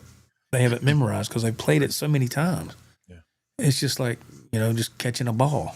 When you learn to play catch, you get your coordination. Then after all, you catch it. Yeah. And your ear has to come into play too, man. Sometimes I can hear a song and in my head, I can pick out most of it. Then there'll be something, I'm not sure what's going on there, but generally I can pick, like when you were over here last time, that Yes. NXX song, in a sex, NXX song. That's with Big Deborah. No sex, Deborah, no. Um, But anyway, it just come out of nowhere, and I said, Did you just pick that out?" And he said, "Yeah, I just messing around with it. See, it just happens, and it sounded Yeah. right. It sounded right." Yeah, it was fun. And when I played with the backing track that the next night, I said, well, there it is. So, yeah, it's just fun. But yeah, I want to be able to learn songs and be able to just go, well, let me play this one and be able to do it Mhm. and not go, Let me see if I can remember. yeah, I don't want to have to do that, but still a work in progress on my part. Scott from New York, he says, Ralph, what was the first album you ever bought? And who are your top 5 drummers, if Wow. any? Wow, that's a lot. That's a great First question. album. You mean first cassette tape? Is that what we're doing? I would say so, because that would be me, because I didn't ever buy albums. I bought albums on cassette. Yeah. First cassette. Oh man. Um, I don't even know, man. I don't You know. It's got to be something like you had some albums in your room back in the day. I remember you had that Dweezil Zappa. You showed that off on a show. you're talking about records, yeah. What your first album or whatever. But yeah, Had AC/DC, had Ozzy Osbourne that my brother got from that, was it 11 albums for one penny thing? Columbia House, That House. everybody Yeah, took advantage of. Columbia House. Yeah. And, so those were some of the first ones that come into my house. The Police, I don't really care for the Police, but I still have that album. The Police, Pat Benatar, Journey, um, I can't even think, man. Stuff like that, some of your basic stuff. But I say a first cassette or something that I bought for myself. It had to be probably was a Bon Jovi, and I probably had Guns N' Roses. I know that ain't your favorite, Joe, um, It's okay. but stuff like that, just some stuff, nothing out of the ordinary, Mm-hmm. Do you have any favorite Remember? drummers? Favorite drummers, man. I like Randy Castillo. He was one of Ozzy's first drummers back in the day. And most of the drummers that played with Ozzy were incredible drummers, man. And of course, there's people just like guitarists that go all over the kit, just like guitars go, and that's all real impressive. It's real impressive. A lot of times, it's not practical. A lot of that doesn't sound good to me. Right. Just like with a guitar, when people are going all the sweep picking, okay, it's impressive, but it's to my ear, it doesn't sound that great. It's not like I've never been a Steve Vai fan either because he's never really when he was with David Lee Roth, that was okay. But if you just hear him play on his own, I don't. He's not that melodic. He doesn't have a rhythm or a chord progression that is catchy and really catches my ear. He just seems like he's all over the place too. I don't know. I know I went off in left field. We're talking about Steve Vai. That wasn't even what the question was. That's okay, man. The question was, man. That's okay.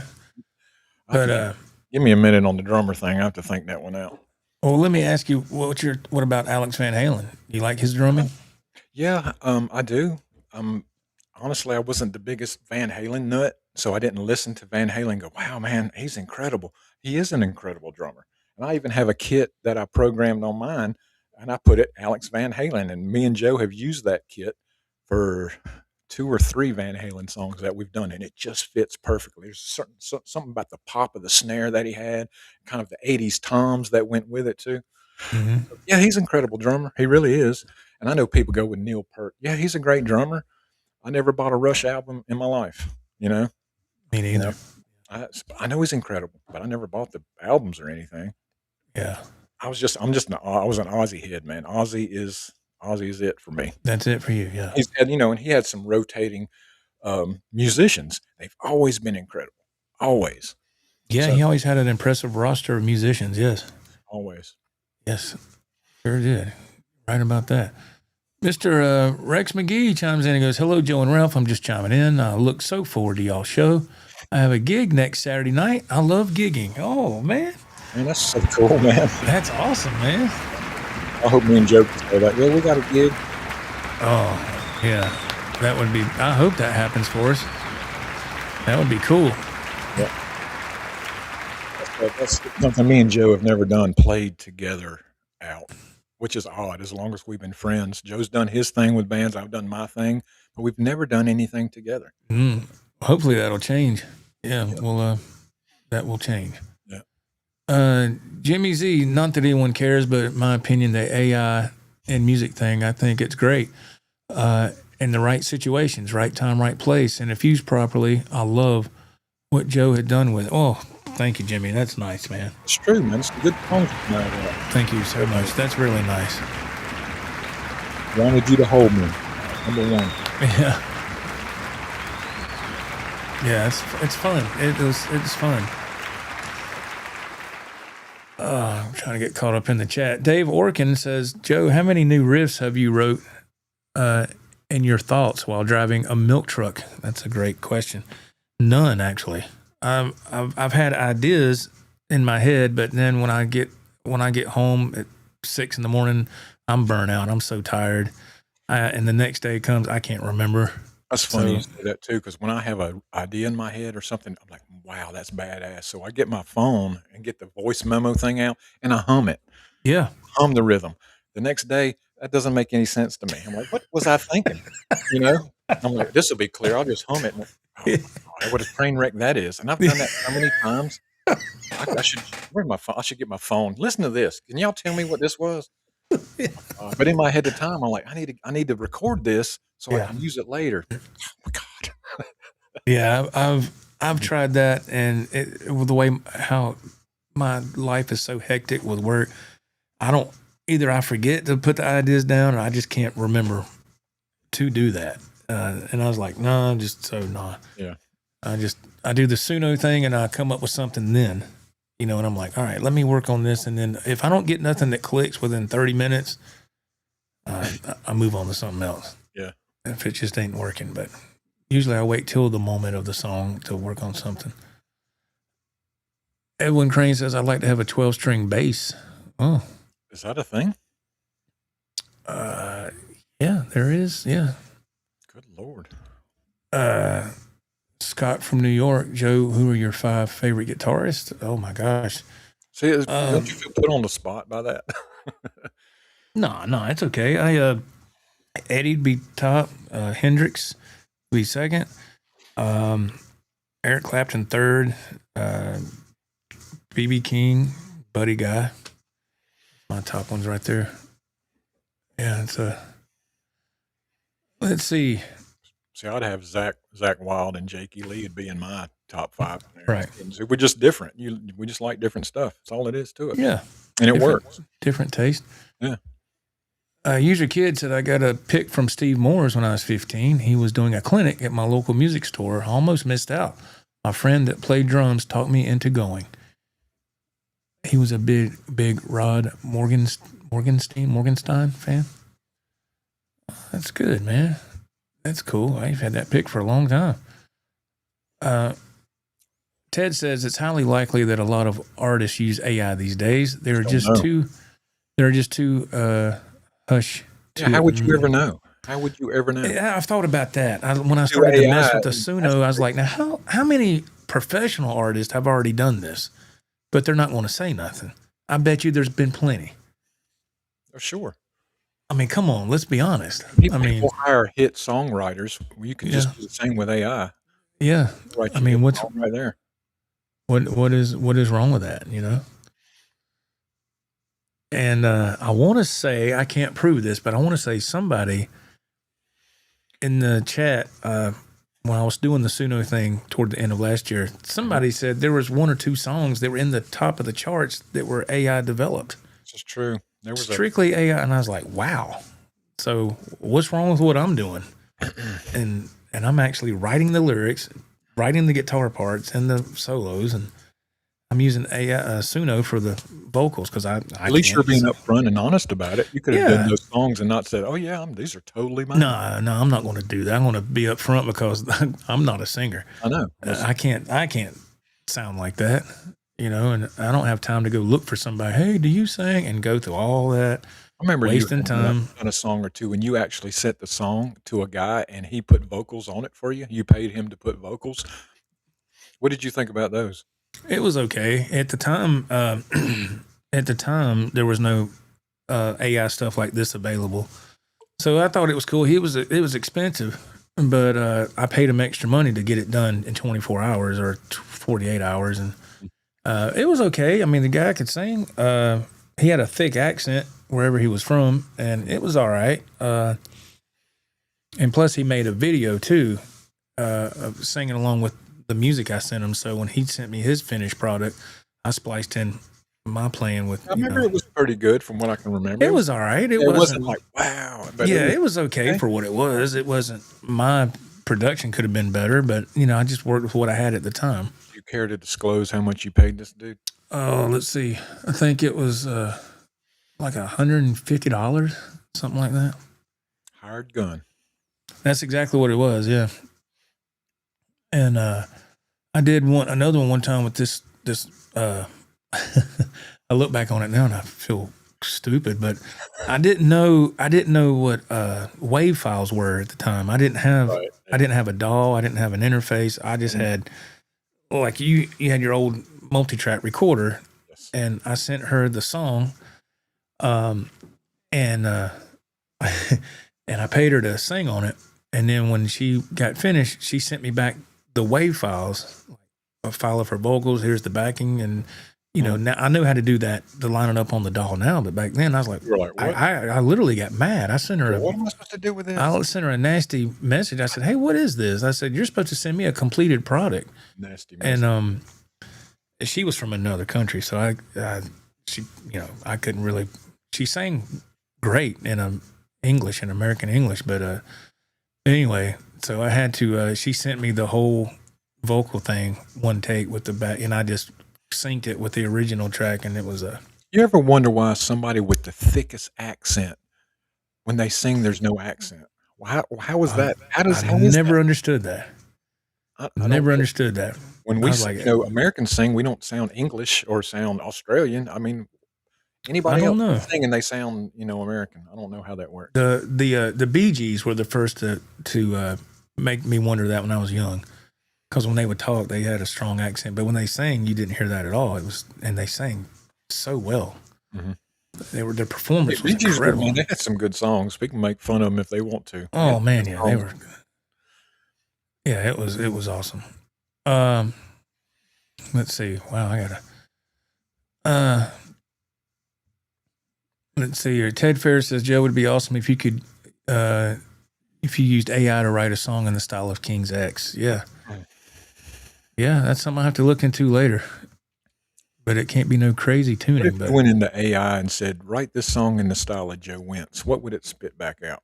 Would it probably a search little the a internet little for Debbie whatever cake. you have? Would it search, get a hold of your YouTube and whatever? And Nah, I highly doubt it. It would probably think we don't know what you're talking about. But no, I wouldn't. I highly doubt it, because I want to say that one time I was trying to do that, and I put in for the things down here what you want it to reflect, what style. yeah, I put Bon Jovi because I put 80s, I put hair metal, I put classic rock, and then I put Bon Jovi, and then it popped up. It says you're not allowed to use somebody's name. It couldn't. It said you can't do that. right. And I said, okay. I don't know. Robert Sweet, that's a great drummer. And Let's I see. say that because for Stryper, Striper, he yes. he puts 150% every time he's playing. I mean, he puts on a fantastic show. Last time me and my wife we went and saw Stryper, I was let down, man. I was let down. It's like because it was a small venue, so it's like they were putting out the energy for a small venue, except for Robert Sweet. He, man, put on a fantastic show. Great drummer, but the rest of the band seemed like they were phoning it in. So I was kind of let down by that, man. And I've seen him a few times, but that time, man, I was let down. I You just know, Robert Sweet.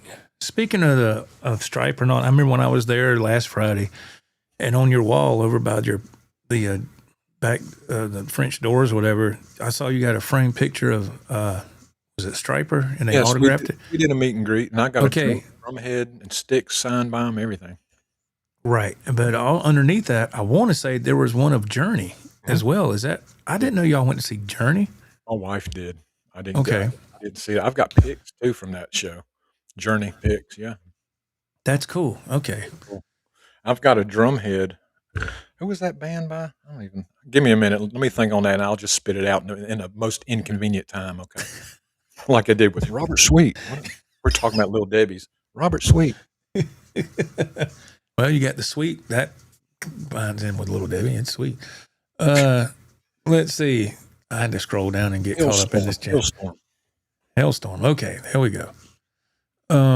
Jimmy Z, I'm a huge Night Ranger fan. I always like Night Ranger. That twin guitar attack of Jeff Watson and Brad Gillis was always killer. Also love Kelly Keagy as a drummer. I saw him in an interview where he said he often dumbed down drums so he could sing.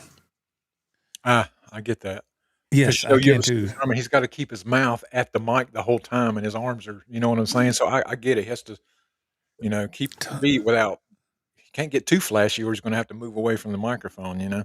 Talk about multitasking big time. Incredible. Anybody that can play an instrument and sing, it doesn't matter what the instrument. And sing, Yeah, I'm amazed at that. I wish I could never do that. Mm-mm.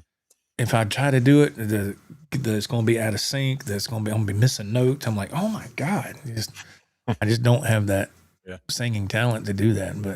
But let's see. Jimmy Z also said that Kelly Keagy was one of my favorite drummers, best singing drummer ever, in my opinion, along with Phil Collins and Don Henley. Yeah.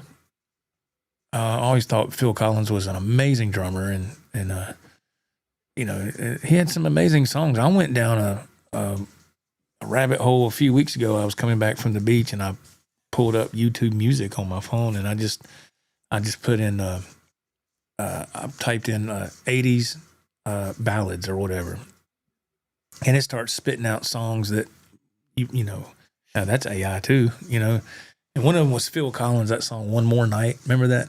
Oh, yeah. Ballad, One More Night. It was really pretty. Mm-hmm. And I said, oh, I remember that song. And then it had all these other songs that popped up from the 70s. And I said, oh, man, I remember that song.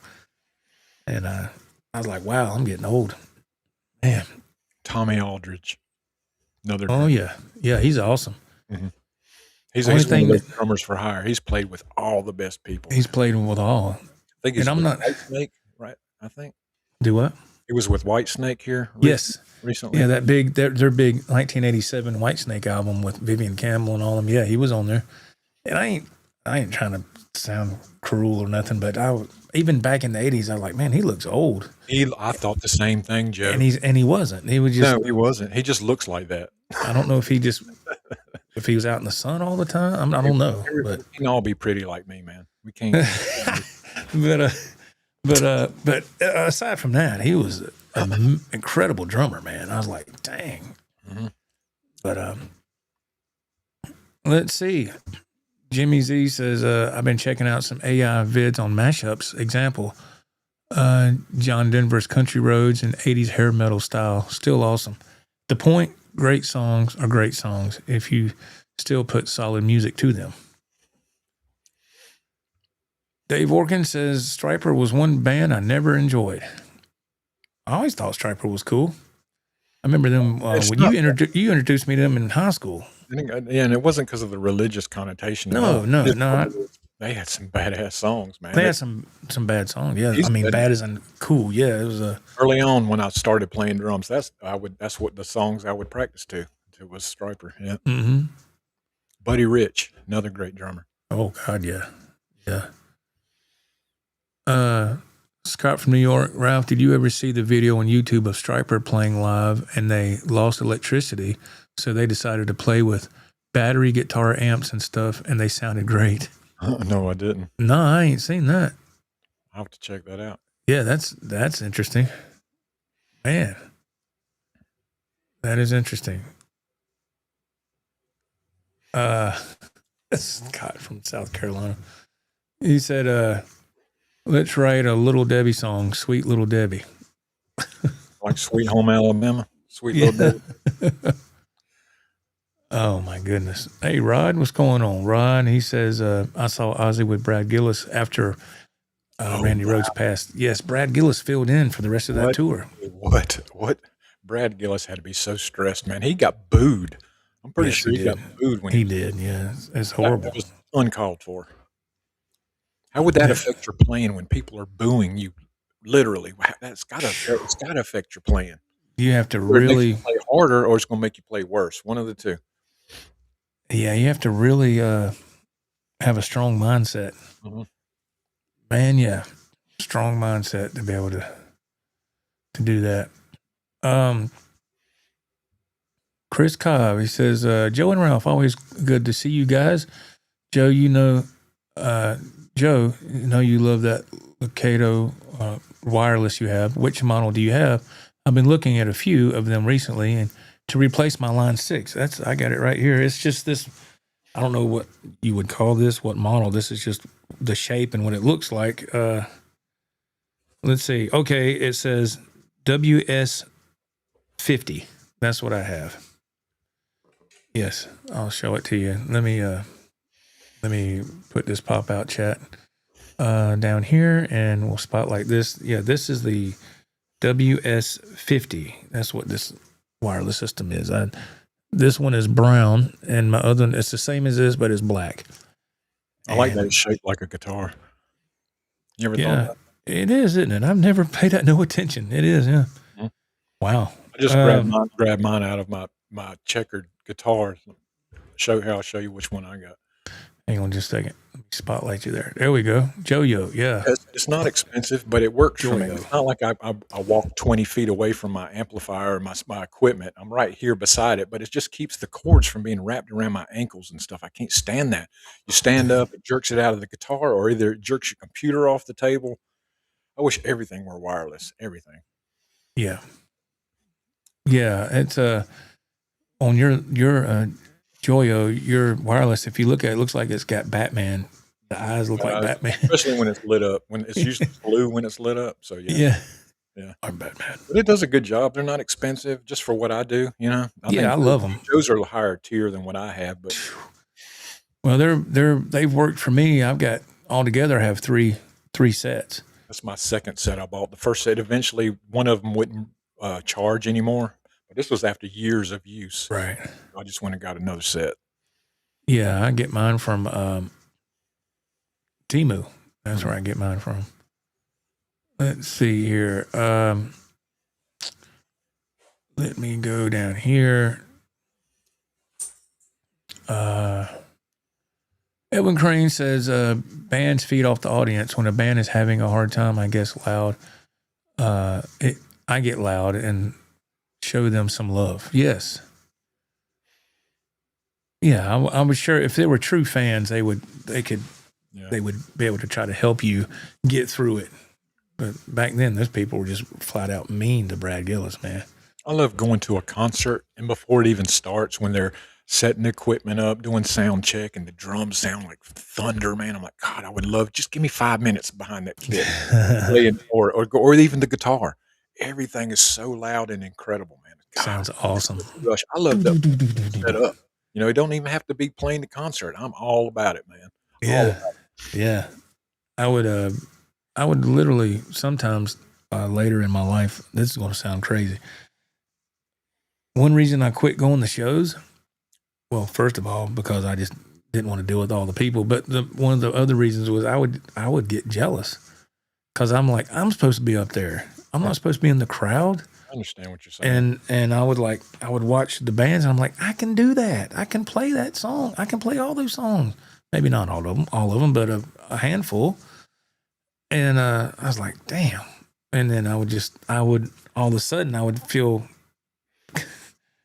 I would ruin it for myself, you know, and I'd be like, I don't even want to damn be here. I was like, man, the hell with this, man. I can do that. I'd get off in stupid land with that stuff. And I finally just had to say, look, man, you can't have that mindset. You're going there to have a good time. So, but I quit going to shows. So rained on your own parade. I did. And I was like, wow, man. But you realize that you realize it now when you're looking back on it, don't you? Yeah. Yeah, I look back on it now and thought that wasn't the right attitude, but yeah. Lone Rocker says, yeah, man, Night Ranger is my favorite. Every one of those guys is amazing, and Brad Gillis, big time, is one of my favorite guitar heroes. Yeah, those guys are incredible. Yeah, absolutely incredible, man. Ted Fair, it still amazes me to this day that Rick Allen from Def Leppard plays the drums with one arm.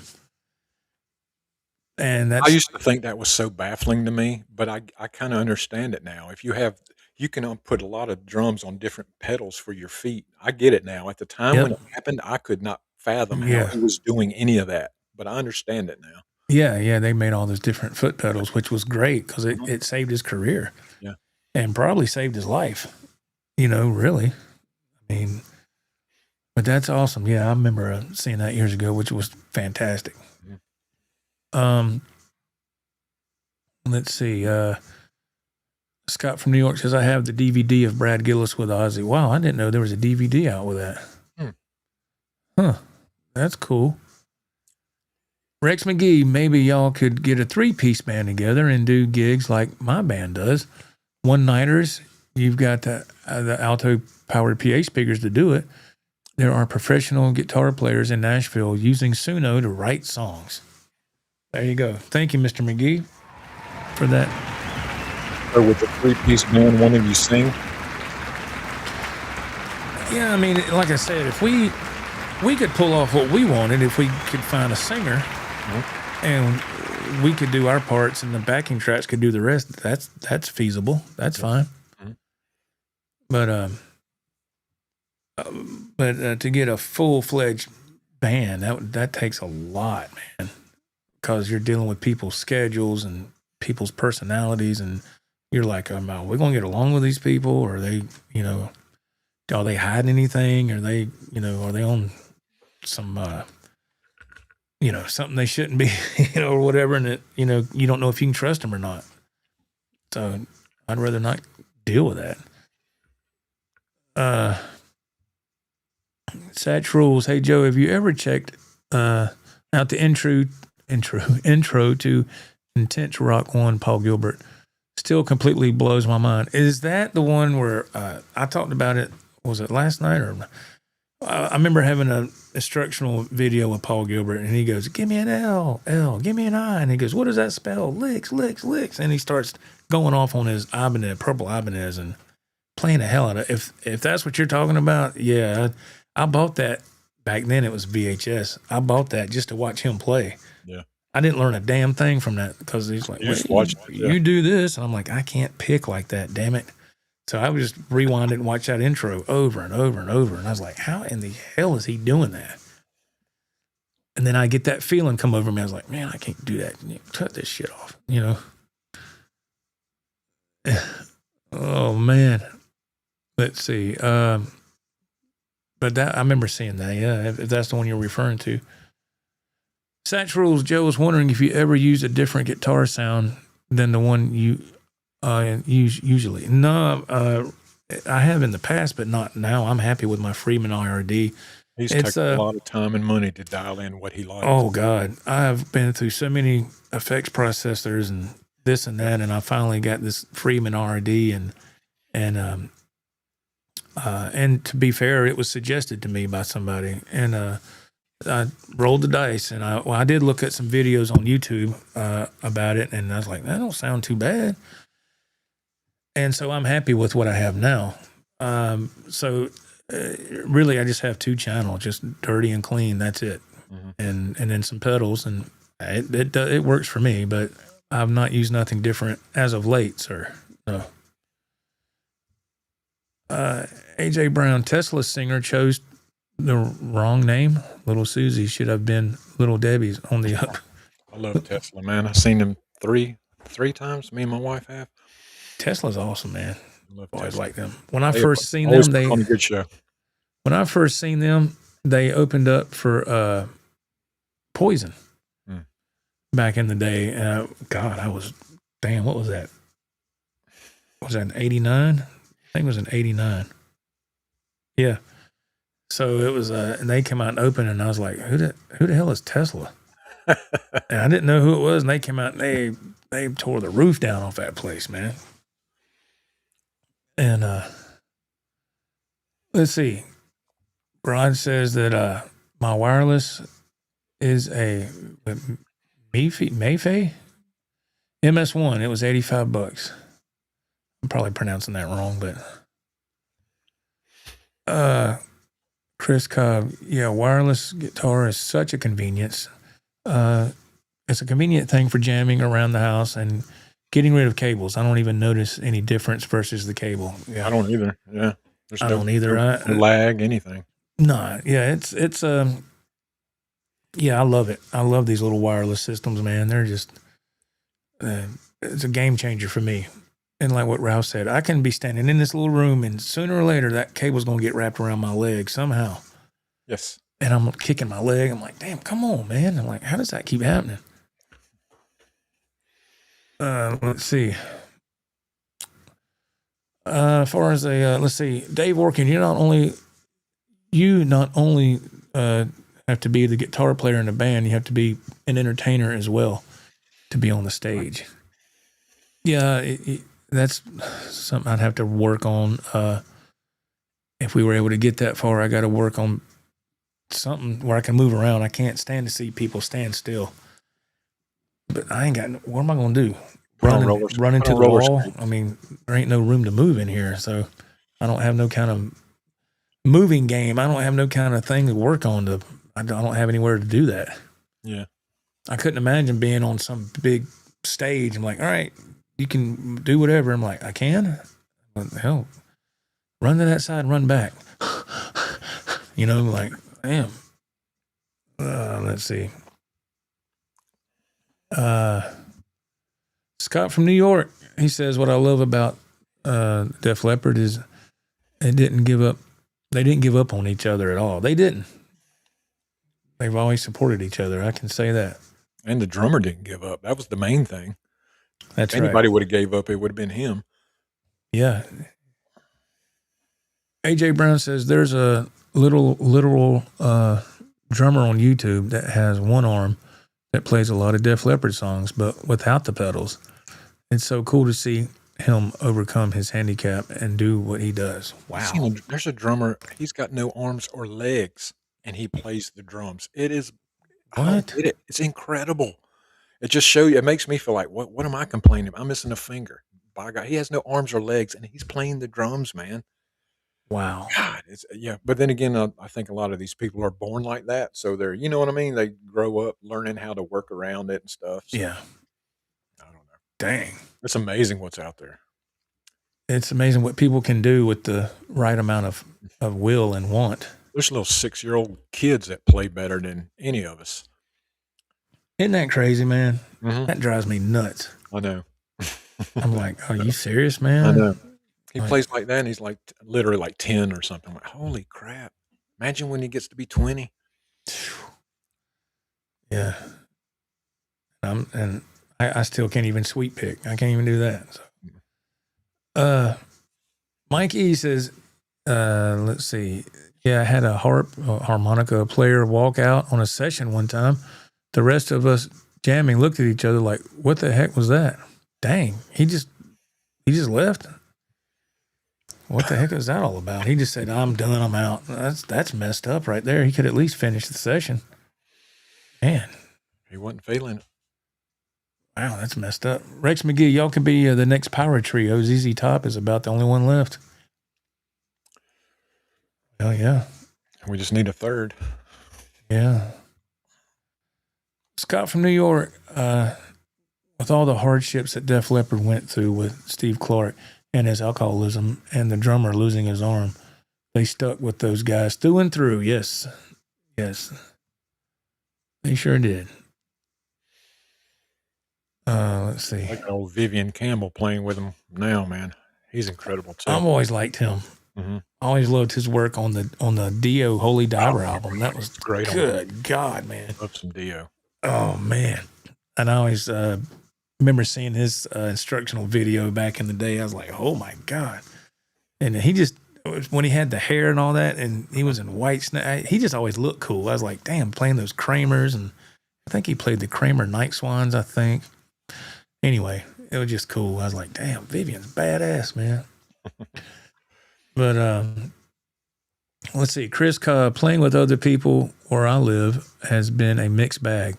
Ton of people I've met want to play live, but aren't committed or don't want to put in the work. Yep, that's I've seen a lot of that too. You know, it's one thing to have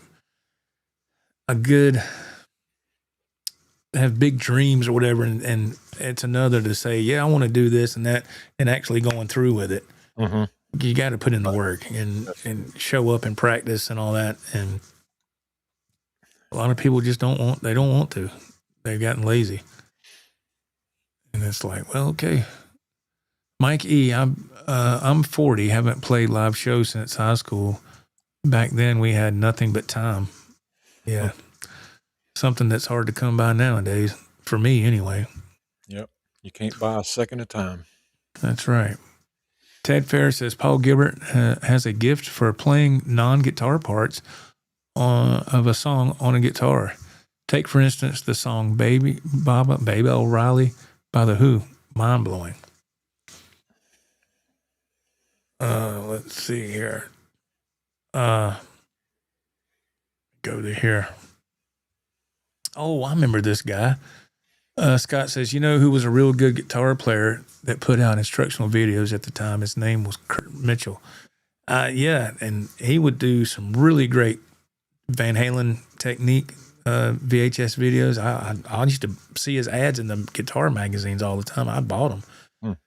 And then he just vanished. And I think there was somebody tried to interview him on YouTube or something. But he had something going on for a while, and then things just changed. I don't know what happened.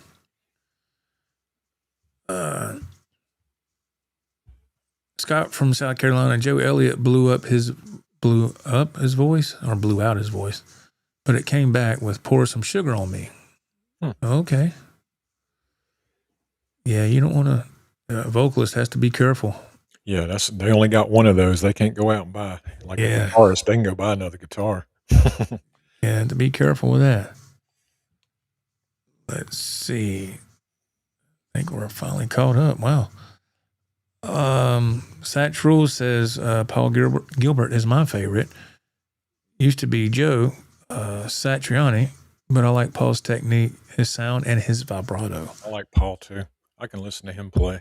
Yeah, I always liked him with Mr. Big. Oh, Mr. Big's great. Oh my God, addicted to that rush. I was like him and Billy Sheehan, and I'm like, good God. I remember when that album came out, and I forget the singer's name. I'm drawing a blank, but I love his voice, man. He has such an amazing. It's Eric something. Let's see, Eric Martin. That's his name. That's the singer for Mr. Big, Eric Martin. Yeah, he's always had such an incredible voice, man. I love his tone of his voice. Let's see here. Satchel says, "Hey Ralph, Zach Wild is a really great picker as well, clean and precise." Yes. Man, yeah, he can do that chicken picking stuff and all that, like John 5. He's incredible, man. I remember there was a cassette album I had that was from one of the guitar magazines years ago, and it was called Guitars That Ruled the World. And you had like Zach Wild. He put an instrumental out on there, and he was on guitar, but the other band, you know who they were? They were Leonard Skinner. And he played and had this like chicken picking thing, and it was like just 4 minutes of guitar bliss where he was just going on. You can tell that was Zach with that wah pedal and that harmonics. Yeah. He had a lot of that chicken picking going on, and then he had Nuno Betancourt had a track on there, and it was just all those gunslingers of that time. Yeah. I was like, damn, man, I used to listen to hell out of that thing. Yeah. Like Michael Jordan, he has his own silhouette that everybody recognizes. Yeah. Is he, not to be off track, but is he involved with NASCAR now? He must have a big stake in that, Michael Jordan. The reason I say that is I saw a clip on, I don't know if it was on social media or what, NASCAR driver was in the winner's circle, and Michael Jordan was behind him, like hugging him. And I was like, what the hell? If he was up there, yeah, he probably has something to do with it. He must have bought that team or something. And I was like, what the hell is Michael Jordan doing with NASCAR? Which is fine. I didn't know that. I was like, wow, Jordan is still, it was some kind of championship. It might have been the Daytona 500. I don't know. But he reenacted kissing the trophy like when he won his first championship with the Bulls. It showed him, and I was like, dang. I said, man, he won something. So it was cool. Green Tinted 60s Mine, yeah, I love that song. Mr. Big, yeah. Was that Scott from South Carolina? I have some of the Kurt Mitchell DVDs. Oh, yeah. I remember when it transitioned to DVDs. Yeah. I don't know if I had any of the DVDs or not. I know I had a couple of the videotapes. Ted Fair says that Vivian Campbell seemed to show a lot of restraint in Def Leppard. I have watched Vivian Campbell play live in his band, Last in Line. He sounds extremely different compared to Def Leppard. I've noticed that too. He is he holds back a lot. What's funny, Zach was filling in for Dimebag Darrell, which I was really never a big fan of that. And he was playing some of their songs, and somebody had made a comment, and it was a video on YouTube that Zach looked bored playing those, and he did, man. He's like, it's kind of, I don't want to say basic. It's not that Dimebag was basic by any means. It's not what I'm saying, but Zach likes to do a lot of that stuff, and he did seem bored. That when I saw that comment, he seems like he's bored, like he's having to hold back a little bit. That's the impression I got anyway. Interesting comment. AJ Brown says, Ralph, as a Zach Wild fan, did you ever get into Pride and Glory? It was Zach's first solo band. No, I never backtracked on Zach. I never did.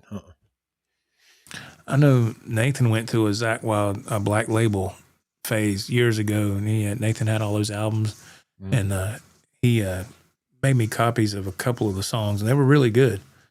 And Zach was singing on there. It's like, man, I didn't know Zach could sing that damn good. Yeah. I learned that decades ago. I was like, wow, he can sing. Yeah. Yeah, he has that kind of that Greg Allman vibe to his voice, that southern, Yeah, it was just Southern rock style to his voice is what I'm trying to say. He's talking about Michael Jordan in NASCAR. I didn't know nothing about it the other day. Mike, he says, yeah, Toyota, he's part owner of Toyota. I didn't know that. Okay. Interesting. Very interesting. Okay, so that explains that. Let's see. Let me go here. Scott from New York. He says, I know a lot of guitar players back in the day. You still love Yngwie Malmsteen. I agree. I never got into a style, though it was unique and very interesting. But to me, he all this stuff sounds the same. I agree. I agree. It's all impressive, and he's a great player. But it just doesn't do a whole lot for me, man. Speed, speed gets you so far. I mean, and then it does start to sound the same. With speed, everything sounds muddled together. Yeah. Yeah, it does to me too. It's a cool technique. I wish I could do it. Yeah. I can't. I just can't do it. But yeah, I listen to about 20, 30 seconds of that stuff and I'm like, okay, next. But you listen to like Neil Schon of Journey, it's totally different because it's melodic. His guitar lines, you can hum them. Mm-hmm. And they're memorable. Do you remember an Yngwie solo that you can? I don't. No, but it's the same thing. I was like with Steve Vai. What's that one? Only solo from him I remember is with David Lee Roth. You play the song? What is the song? Oh, Yankee Rose. Yes, Yankee Rose. Yeah. Because at the time I was like, wow, he is making that guitar literally talk. At the time, yeah. It was very, very innovative at the time. Rex McGee says, Ralph, I wanted to tell you I love your drumming. You are solid and play in the pocket. It's not how many solos you can do, it's how you can play in the pocket. That is a good drummer. That is true. It is true. It's not always about the flash. Now, granted, I've been sitting here, especially the past few months, I've been sitting down learning drum fills and triplets and quads and really getting better at that so I can pepper those in there. Yes, I can stay in the pocket, and it took me a long time to get there too, just to get it, settle into the pocket, do my job, like when me and Joe do songs, especially like when the solo comes up, my job is to keep the beat going so Joe can have his moment shining, and then, so yeah, I understand what the job is, but I like to be faster and a little better and no more feel. So I am working on that. But I'm not by any means trying to be that guy that goes, oh, come on, man. It's impressive. Yeah.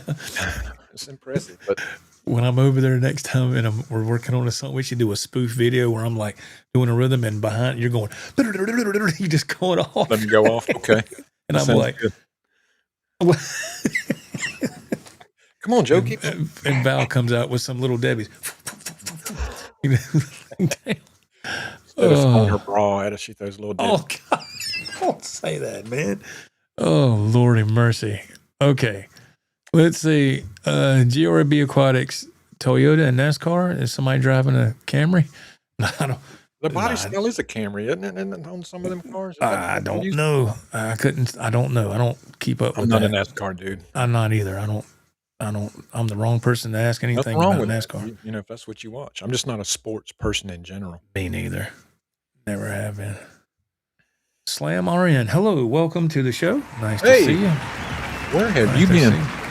Nice to see you. I'm glad you're here.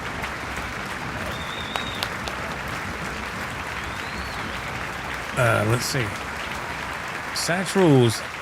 Yeah, I like to use speed just a little bit and songs that need it. Yes. Yeah. There's a time and place for that. Yeah. The whole song. Not the whole song. Yeah, there is a place for that. Yes. Yeah. Let's see. We got Mike. He says, I guess Team Toyota. I'm not a NASCAR guy. And oops, it just jumped. Let me see. See if I can get this. Oh man, it just moved. I can't get it. Sorry. Let me try it again. the chat thing just messed up on me.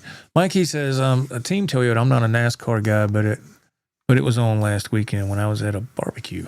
All right. All righty then. Edwin Crane, he says that Vivian Campbell is a monster player. He produced and played on some tracks on the River Dogs' first album. I still listen to that sometimes. Yeah, Vivian is awesome. Great player, yeah. Yeah, Vivian is awesome. Let's see. I spent a little while on the drums trying to learn and have some fun and was able to keep time, but guitar is definitely my thing. Mm-hmm. I can maybe keep a beat, but, let's see. Does that say buy the cracker? Is that what that is? What's up, man? Bry, B-R-Y. Bry, I'm sorry. Bry the cracker. He goes, that's why we play guitar. Oh, I know what he's talking about. When we're talking about the little Debbies throwing them out and okay, yeah, I see what he's saying. Bry says, no sports here either. Yes, me neither, man. I just that's time I could be playing something, I'm not gonna sit there and watch a sports event. Yeah, you're not gonna see ESPN on in this house. It's just unless we just accidentally flip through it, and that's fine. It amazes me how some people pay for those sports packages, man. Good God. Yeah, those same people probably don't understand what we do or why we do what we do. Right. Oh, I'm sure. Yeah. Yeah. Let's see here. Mike E says it's like a sprinter just running around while you're out and about. It's like, okay, we get it, but have a seat, bud. Yeah. Yeah, exactly. Hey, Charlie S., how are you doing, my friend? Good to see you. Hey, Charlie. Nice to see you, man.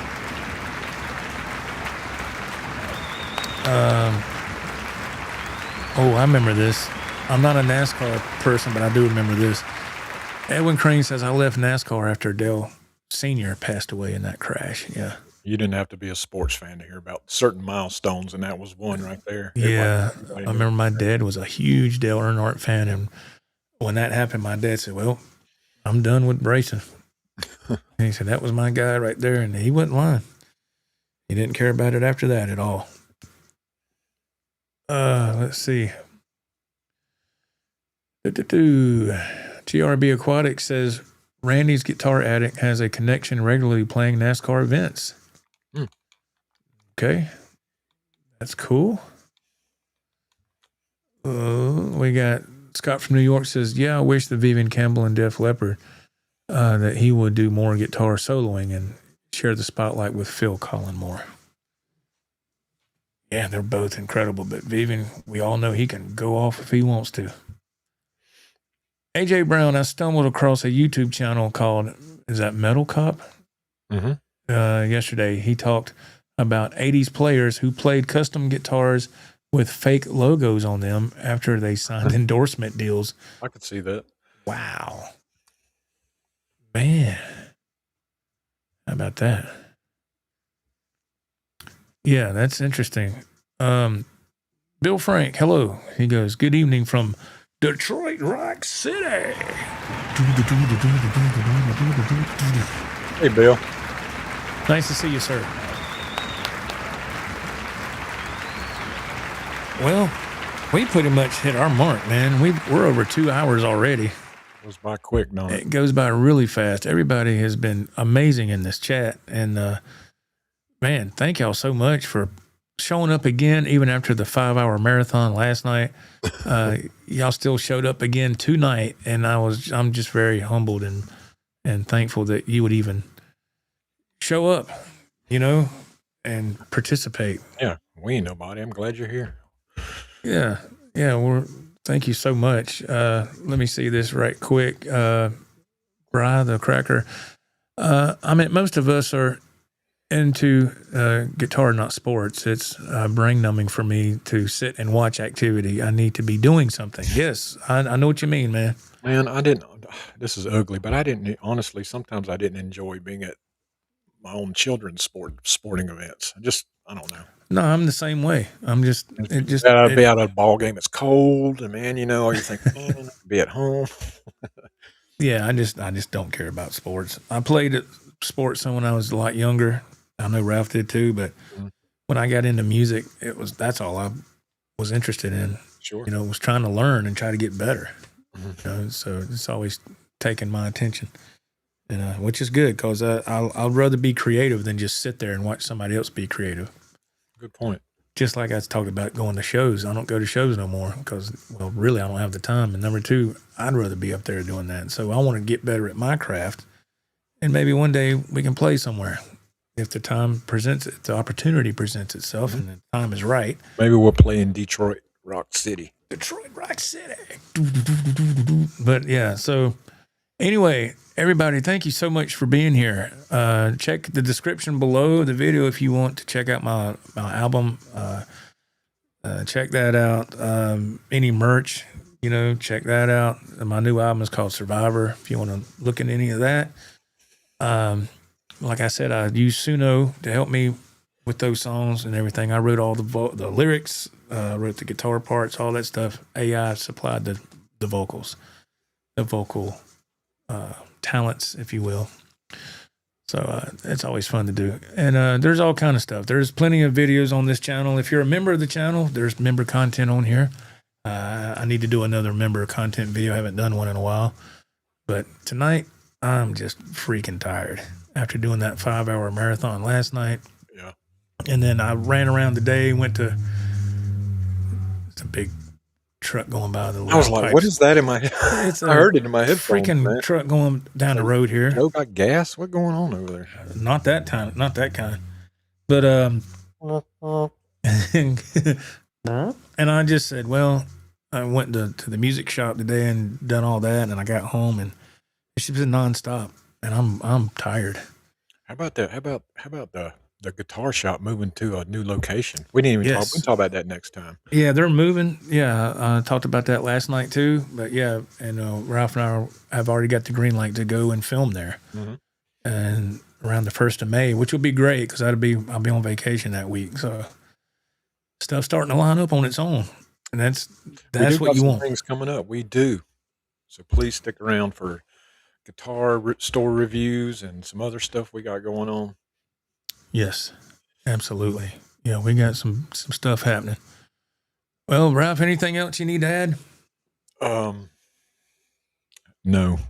I know it's just. I'm waiting. I'm like, okay, something like some kind of kind of groundbreaking moment. Yes, I don't know. I'm spent, man. I'm spent. I'm done being entertaining. I'm done. I'm tired, man. But yes, thank y'all so much for being here again. And please tune into the channel. If you're new, consider subscribing. And we'd love to see you again.